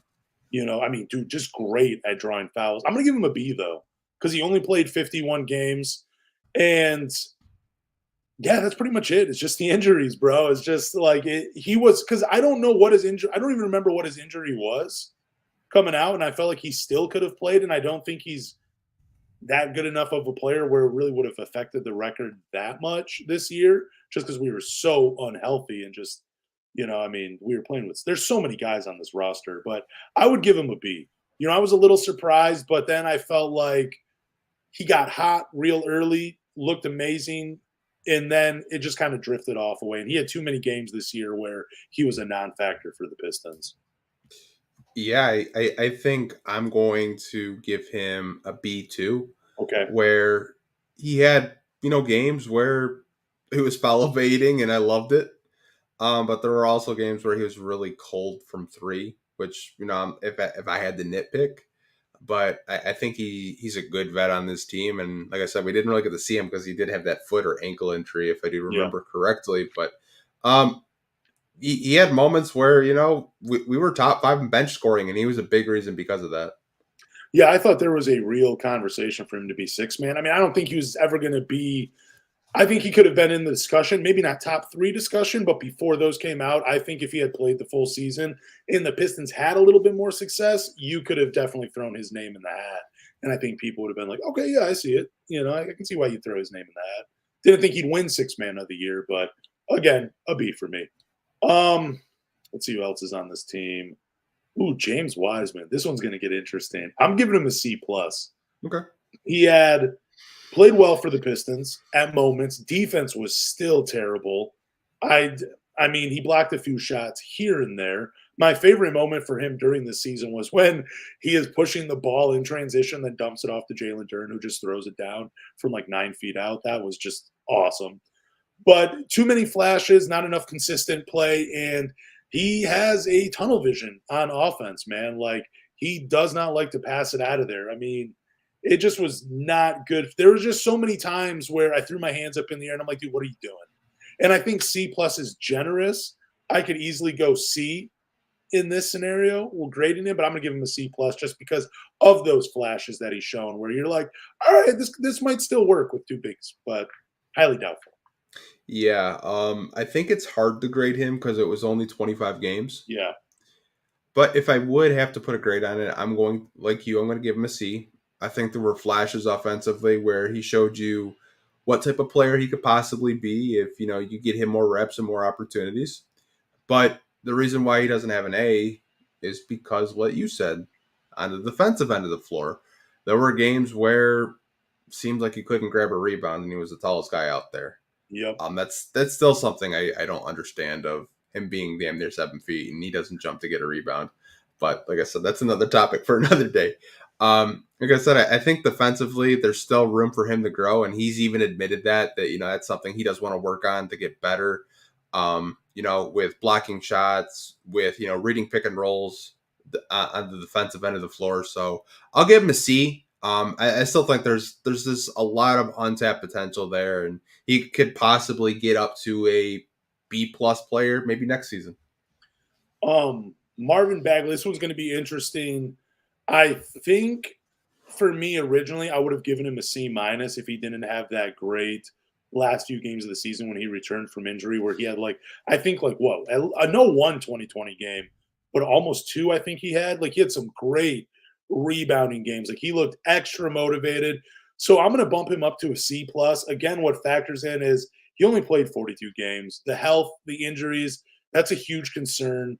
He needs to figure that out. Needs to keep trying to get healthy. I'm also going to throw this in there. I didn't like that I get these guys play basketball professionally, but there's times where he's like, man, I'm just going to walk away from the game for a few months and then I'll get back into it. I thought that was kind of odd, especially when there's still so many holes to his game. You definitely want to get healthy, but I don't like the fact that he's going to be taking that much time off from basketball when you could still do film study, where you could still hit the weight room. You could still do something to help your game out. So I'm going to give him a C plus, but it would have been a C minus if he didn't have those flashes. And this easily could have been higher if he could have sustained that level of play for longer than just I think it was only 8 to 12 games or something like that towards the end of the season, where he was just playing out of his mind as a basketball player. And it really showed you why he was a lottery pick, but it's a C plus for me for Marvin Bagley. Yeah, I think I'll go C. Um, and the reason why he's not a B is availability. Yeah. I think if he was healthy for an entire season, it seemed like every time he came back, he just came back with a vengeance. Especially after we traded for James Wiseman, where I think he had like a 3 game span where he was like averaging like 25 and 12, and he was just the man possessed out there. But if he was healthy, he would have got at least a B for me. But same thing with James Wiseman. It's kind of a standpoint of, we know you're great on the offensive end, but we needed to try a little bit harder on the defensive end. And Bagley's a little bit more consistent, Yeah. in my personal opinion. At least he tries a little bit. With Wiseman, it's kind of like he doesn't know where to be. And maybe that's just because, it's inexperience. But like I said, if Bagley was healthy, he would definitely get a B out of me. So do you think it might hurt Marvin Bagley from a fan's perspective because he played so well towards the end of the season where he was getting he was motivated on the defensive glass. He was motivated to play. He showed us what kind of player he could be, but I don't think we're going to get that for a full season. Do you think that might piss a few fans off, knowing what we've seen from him and knowing what he's capable of doing? But we both know we're not going to see that for an entire year. That's an all-star level player that he played like. Yeah, my thing is I think they're gonna make a choice between James Wiseman and Marvin Bagley. I don't think they're both gonna be on this team next season. That's just something that I feel. Because I feel like they're kind of redundant. They're kind of like I made the joke, they're the Spider-Man meme pointing at each other because they're very similar. They're both post players. And they both are average defensive players if I'm being, nice. Yeah. if I'm being nice. But to your point, I don't think Pistons fans are mad because they know that he was a former second overall pick. That they know that it's the type of player that he was supposed to be, and a lot of Kings fans probably wish that he was. But I don't think they're mad at it. They know what's there. They know what they're getting with Marvin Bagley. You say it all the time. He's reliable. Give him 20 minutes a night. He'll give you that 14 and 7 all day. Yeah, he's more valuable off the bench. Yeah, so I think, we graded them both the C. I think it's fair for, what did happen this season with his injuries. Isaiah Stewart. This is going to be a tough one. I think some fans might disagree, but I'm going to give him a B. Okay. Again, it comes down to injuries, though, man. And because he became the stretch four that we wanted. You know what I'm saying? He's a very versatile big. We've talked about this on the podcast before. Right now, he's the most versatile defensively, and he might be the most versatile offensively. You know what I'm saying? There's a few things he still needs to work on, but what they asked of him to do last offseason, he did, and he showed up and he showed out. It's just the shooting started to decline because of the shoulder injury, but also the injuries happened. He only got to play 50 games. So that's why it's a B for me. But if he had been able to play, say, 70 games at the level he was playing at, I'd give him an A easily. That effort and hard work and that hustle he brings, it's contagious. And I'm glad he's still on the roster, but it's a B for me right now. Yeah, I think before shoulder injury, before I do get my grade, he was shooting that 3-point shot at a really high rate. Yep. I'm also going to give him a B, but I'll go B minus just because of the injury. I probably would have given him an A minus just for the season that he was potentially going to have. To your point, to piggyback off of it, he's the only big on this roster that can actually stretch the floor, and you compare next to a Bagley or a Duran or a Wiseman for that matter. But I feel like he got better defensively. Kind of seems like more of that vet out there communicating and, taking players under his wing with Duran and stuff like that. So I thought he had a great season. It's just, he had that shoulder injury and I think a knee injury too this year. So I'm hoping that he's back in the gym and working. I hope so too. Killian Hayes, this is going to be a fun one. And there's going to be a lot of people that are going to, we already know it, man. We know people are going to disagree with whatever our grades are. They're not, some people are going to be like, yeah, that's spot on. Some people are going to say, dude, fuck you guys. That's too low. I'm giving him a C. I know he had a career year, 10 points, 6 assists, 1 steal. He did something that Chauncey and Isaiah and Grant Hill did, 400. I think it was 400 assists and 100 steals in a season. It's only done by 3 other players in the history of the franchise. It happened out of necessity, though. You know what I'm saying? Cade was out. Alex Burks went out. Bojan went out. Sadiq Bey was traded. Corey Joseph wasn't playing a ton of minutes. We were playing Rodney McGruder. RJ Hampton came into the mold. It's just someone had to put up the numbers, man. Someone had to rack up the totals. Killian Hayes was there. I think he was extremely inefficient. I mean, we're talking 38% from the field, 28% from the 3-point line, 82% from the free throw line, which is incredible. He did actually give you some flashes of being able to attack, and it looked like that middle game was starting to work for him a little bit, but it's a C for me, man. And I think that's just, if you had said D plus, I wouldn't even argue that. I would still say that's an acceptable grade, but I'm going to give him a C. So I would be at a D minus Okay. if he didn't have that month and a half where he was playing well. I Mm. would have been at a D minus just because of what you said. I mean, like shooting 38% from the field is atrocious. I'm the biggest Killian supporter too. You are. It's hard for me. I think for me, I gotta go C minus, like 70%. Like really close to a D, man. Like really close. But like I said, he did have that month and a half where he was starting to figure it out, starting putting games together, and then he went to Paris, and then he kind of came back to normal. Like I still vividly remember the Dallas Mavericks game when we beat them in overtime and Killian went off. So Yep. that's why I do have him at a C.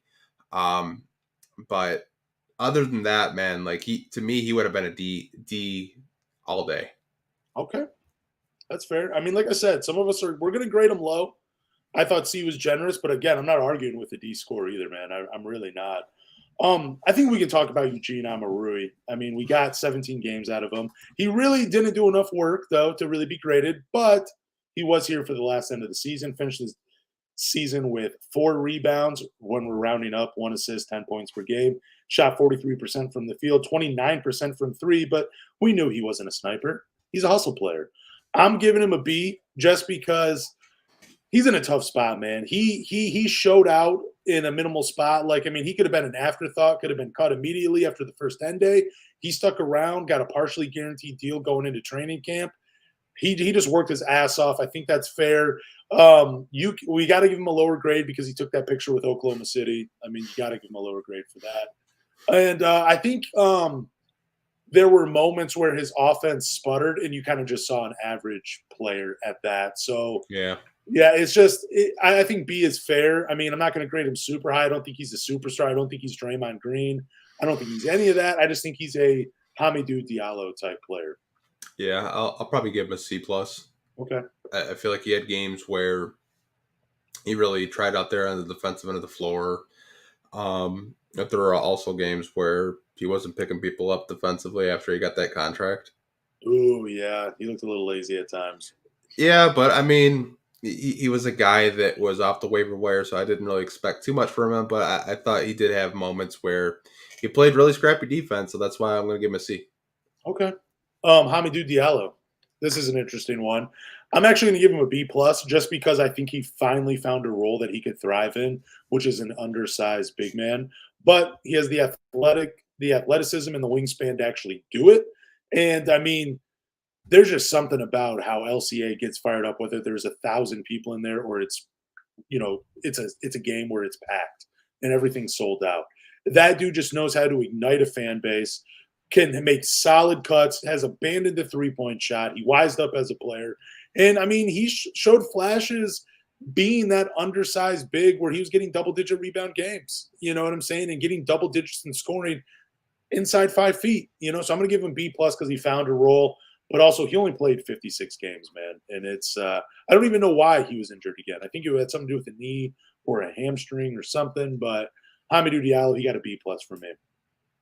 Yeah, I would probably give him a B. He had moments where it seems like he was just taking over games and they couldn't stop him in the half court. I thought Hamadou had a great season, but his season did get ended with an ankle injury, which kind of sucks for him. But he could be a guy that could be on his way out next season, which Yeah. I know some fans probably don't want to hear, but you never know with Troy Weaver. Yeah, you never know. I mean, I'd be excited to see Hami come back, but if he can sign another deal and collect the bag from another team, go ahead and do it, bro. I got no problem with that. Jalen Duren, I'm giving him an A, bro. I'm giving him an A. Only averaged 9 points per game, put up 9 rebounds, showed some amazing flashes as a passer, as a rim protector. I mean, I've been calling a baby Dwight Howard pretty much all season ever since, he made me. And I'm giving him higher grade because he didn't play a single minute in the fucking G League. It's incredible. He proved me wrong immediately. But also just the other part that I want to talk about is his attitude to coming off the bench and having James Wiseman start. That is such a positive, man. Like, he's a high character guy. He's going to do whatever it takes for the team as long as they're going to, as long as it makes sense and it puts them in a position to win. So I'm giving Jalen Duren an A. Yeah, I'll probably give him an A+, Okay. just for the fact that he was the youngest player in the NBA this year. Yeah. And he didn't really waver with vets, like he could have just kind of like went up like against guys like a Jokic and just kind of like closed down, but he didn't. Like he competed out there. He hustled his ass off, and when he was coming off the bench at the beginning of the year, man, he was blocking shots like it seemed like every other highlight. And then he gets a starting nod, and he's still producing. I feel like the sky's the limit with this kid too. I feel like we haven't even seen like 10% of his game yet. Like I feel like there's just so much there that's so much untapped potential that we haven't even seen with like the post game, the fadeaways, the passing. I could see him potentially being kind of like Stewart. He could stretch the floor. He's just such a great player. I don't think we'll ever see him really shoot threes consistently. I think it's going to be one of those things where it was like Dwight Howard, where you're so efficient near the rim and as a guy that rolls to the rim, that he might still be able to shoot threes at some point. I just don't think we're going to see like 3 or 4 a game like we do from Isaiah Stewart. But Jalen Duren, dude, potential, like you're saying, dude, through the roof, man. He's going to be just an incredible player, man. It's going to be so much fun to watch for the next few seasons. RJ Hampton, he did only play 21 games, but he showed some flashes as like a combo guard off the bench. I don't think he's ever going to be like a consistent double-digit scorer, but I think there is a role for him to come and spell, whether it's Gabe Cunningham or Jaden Ivey. He kind of reminds me a little bit of Alec Burks. He's just not efficient. I do think he could get to that point at some point in his career, but I'm just going to give him a C. You know what I'm saying? Like, there, nothing too fancy from him. He wasn't like a guy, like I was very excited for him to get an opportunity in Detroit, but like he kind of underwhelmed in my opinion, given the opportunity he had in front of him. So I'm just going to give him a C. Yeah, I'll probably give him a C too, just for the fact that we didn't really see too much out of him. But there were games where I do remember him just like going off one game where he scored like 20 points in a quarter. And I was that was cool. Like, okay, that's what you could possibly be as a player if you get more reps. But I don't know if he'll be on this team next year. Yeah, that's another thing too. I agree. Yeah, and I've seen some fans saying, like, is he going to be on this team next year? I don't personally know. I think next year it goes into effect where you can have 3 two-way players. Maybe he's a 2-way player. I know we had Mikey on a couple weeks ago, and he had suggested that, and that could be a spot for him. You never know. Corey Joseph, everybody's favorite Piston. Dude, it'd be so just like such a dick move to give him such a low score. But dude, 39% from 3, I believe, 43% from the field, 79% from the free throw line. Still did too much dribbling and tried to play hero ball a lot in Detroit, but he did win a game, I believe, or kept him in a game one time with his 3-point shooting. I'm going to give him a C+, dude. He's a solid third guard. You know what I'm saying? Like, as long as he's not getting 20-plus minutes per game, he's not hurting your team. He's a good veteran guy. It seems like the guys love him on the team. So I'm going to give him a C+, because he knows his role. Okay. I'm giving him an F. Wow. This just sounds personal. It's not personal. It's just every time we had a lead and he came in the game, it was gone. Okay. It's just, I have nothing against him as a person. Great person. I actually bumped into him down in Birmingham one time. Just walking. Like I bumped into him and Ronnie McGregor 2 separate times. So great person. I just don't want him on my basketball team. Like, I'll be nice and say D. Like, okay. That's it. But, like, I don't know, man. Like I just hope he's not on this team next year. I really don't. I don't know if I could stomach it. Like I like go get Javon Carter like you want. Oh I God, can't yes, take the dribbling for 15 seconds and just passing at the Ivy in the corner with like 2 seconds to go. I can't take it, man. Like dude. The best. like you say, he's like a LA Fitness guy just out there just trying to get his 25.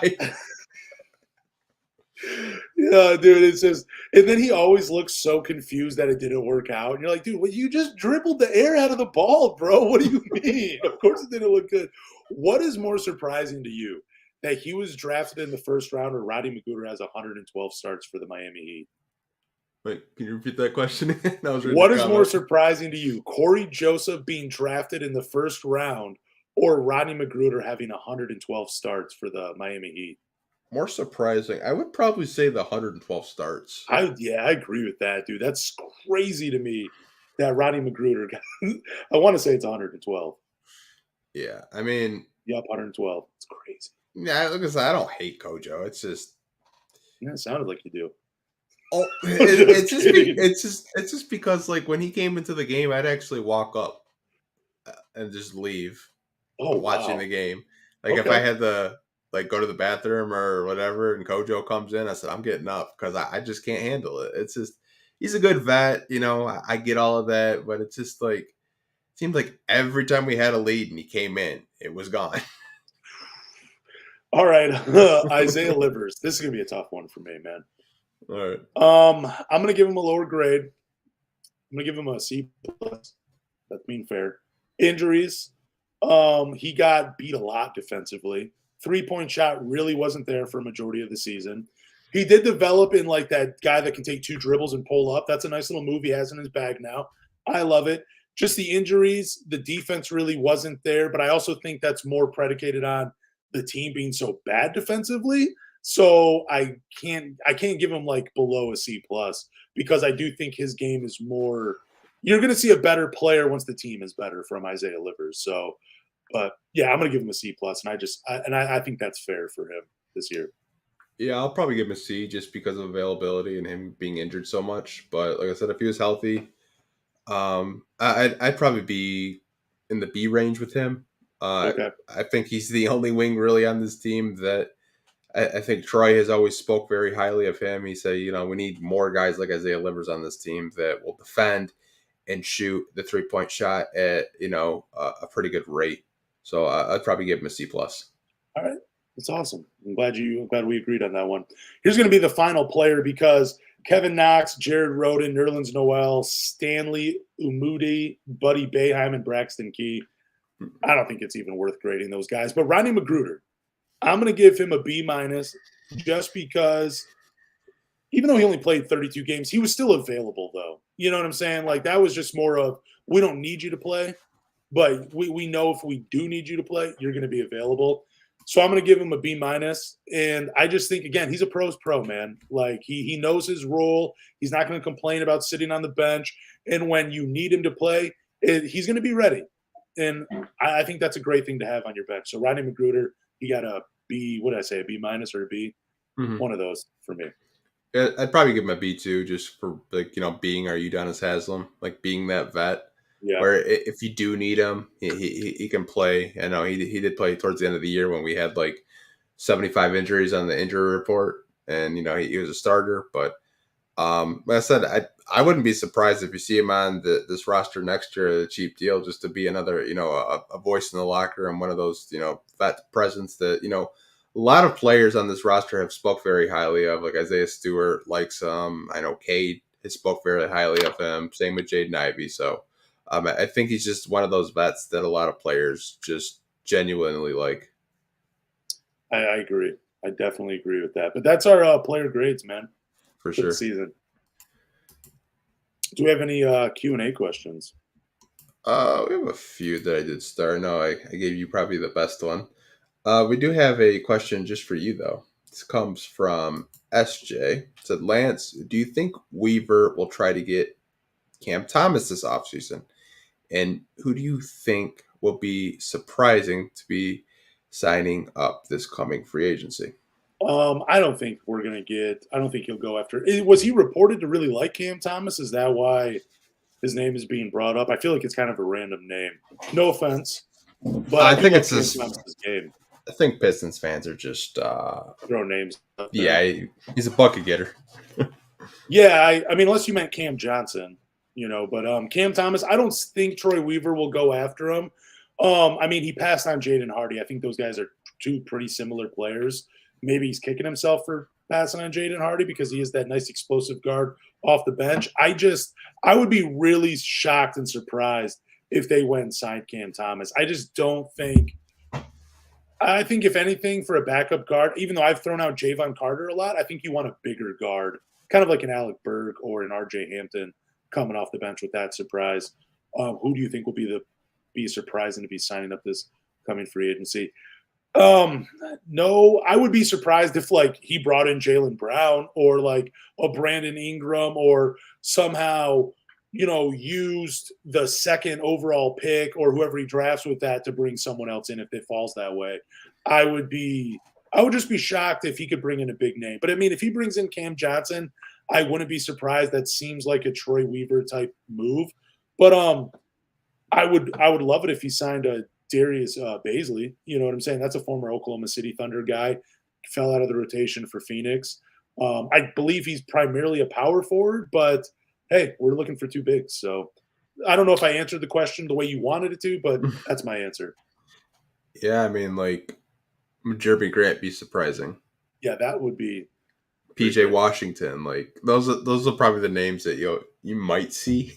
I know we had James Edwards on, and he said Jeremy Grant's actually a possibility, which I still find wild to me, even though Portland is a dumpster fire. Yeah, but yeah, that would be crazy, dude. If he brought Jeremy Grant back, that'd be nuts. Yeah. Banks always has really good questions. Oh, now it's kicking out with Chris. I think he changed his YouTube name.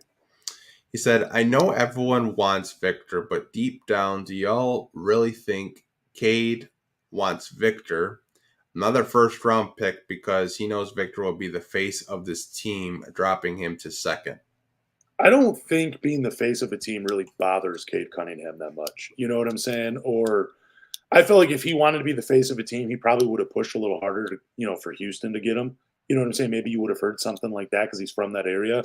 I don't know. I just feel like Cade is one of those dudes that, like, I just want the best player. I just want to play with the best player to win as much as I can in the NBA. So, yeah, I think – and I kind of feel like it's one of those things too, like, it's kind of like a pickup game. When you're playing pickup, you want to be on the best team to stay on the floor the longest. I feel like Cade has that same mentality. So I don't think it would bother him with Victor. I do think, though, bringing in another ball-dominant guard when Cade Cunningham has said he's still unsure about the fit between him and Jaden Ivey, that might piss him off and really set some frustration in for him more than I think bringing in Victor Wembanyama. Yeah, I don't think Cade would really care if the Pistons won the lottery and we drafted Victor. With Cade, to me, he's like one of those selfless superstars where he would welcome help, or he would take a lesser role if it meant the team could get more wins. I just think that's the type of person and individual he is. I don't really think he's not really, he doesn't care if he's the face or, if he's getting like screen time or anything like that. He doesn't have an ego like that. So I think that's why a lot of Pistons fans like him. I'll do two more because we've almost been on for 2 hours. That last topic was like really long. Oh, we knew it though. We knew when we put that in there. This comes from Derek Brown, who listens to our show a lot. Thoughts on signing Grant Williams this offseason? 41% from three and plays good D. Doesn't need the ball in his hands. I mean, I liked him. I mean, if we're talking like the money he was asking for at the beginning of the year, wasn't it close to like $20 million? Yeah, he's asking like for 4 for 80. Yeah, basically. Yeah, and I mean, I know with because I believe the cap room is going up. Like, so $20 million is not going to be the same today that it will be tomorrow. If you could get him for a fair price, I would love Grant Williams on this team. He could play the 3 or the 4, depending on the lineup. Again, doesn't need the ball in his hands, but he's going to contribute to winning. I would love Grant Williams, but it's for the right price. $20 million seems kind of steep, but again, $20 million today isn't the same as tomorrow. So, Who knows? Yeah, I feel like he would fit this team really well. I feel like he's just kind of one of those under the radar guys that not a lot of Pistons fans are talking about. Yeah. My only fear with Grant Williams is he's another unathletic type of wing. Mm. I don't. I think it's unfair to call him unathletic because I think he's athletic. He's just not like Jaden Ivey athletic. Yeah, he's not in the elite. He's not like one of the top 5 athletes. Yeah. I see a lot of Pistons fans having conversations with like Grant Williams, Cameron Johnson, who I think is just going to be on the top of everyone's board, just because he's the best restricted free agent that's going to be a forward this summer. I'd be more comfortable signing Grant Williams at around the $12 to $15 million range personally. I just think that's fair for him. And if you can get that, great. I don't know if Boston would try to match that or what, but I don't know if he's a UFA or a restricted either. Yeah, I'm not sure either. I looked this up one time. I can pull it up in a second, but yeah, if it's a UFA, I mean, maybe you go after him, but I'm not entirely sure. Like I said, there's not a lot of strong wings that are going to be unrestricted free agents.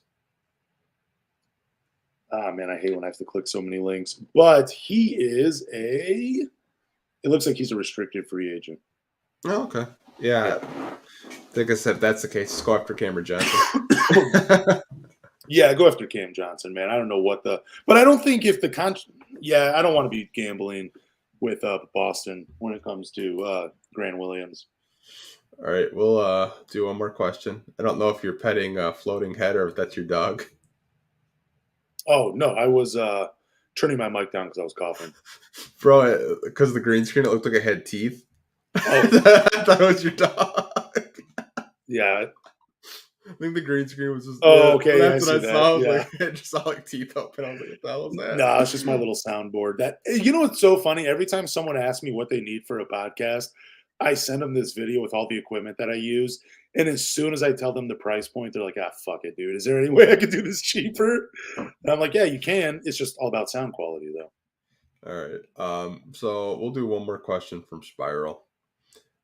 He has a question that says, how do you feel about the fan base fear of getting a first-time coach when 2 other options were recent first-time coaches, Nurse and Udoka?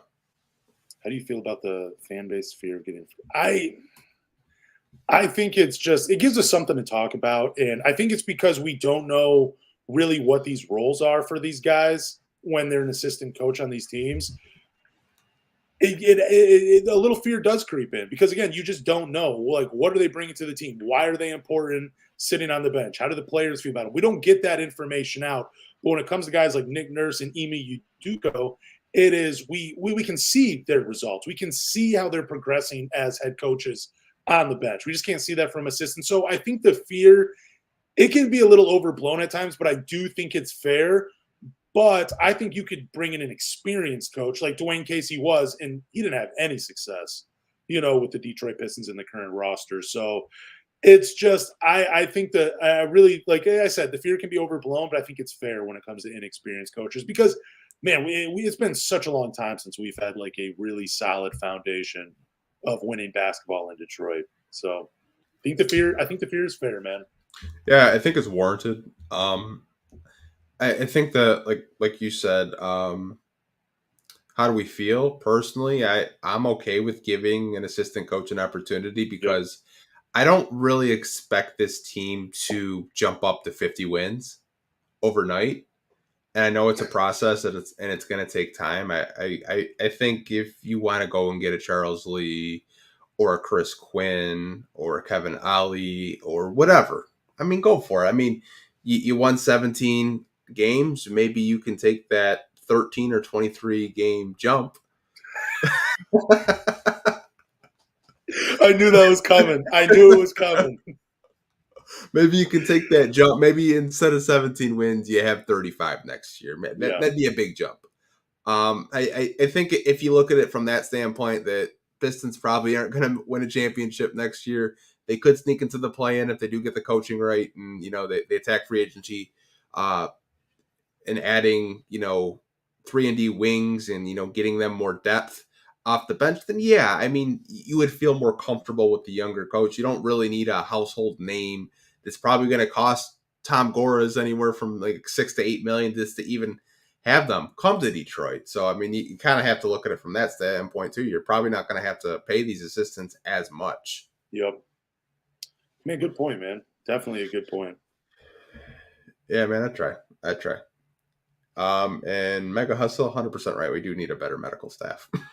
Yes, we do. But we will wrap this up. We were almost on for 2 hours. Because I think we spent a lot of time on the player grades and the Scoot Henderson talk. But I'm sure we'll talk about Scoot Henderson very soon. I'm sure we will. And we'll talk to you guys next week. Why don't you tell the people where they can find the podcast and where they can support it? Thank you guys for listening to the Pistons Talk Podcast. Do us a favor. Go to Google, Spotify, or Apple, or really wherever you listen to podcasts, and subscribe. After you subscribe, leave a review, drop a rating. But more importantly, do us a favor and tell a Pistons fan. Peace, guys.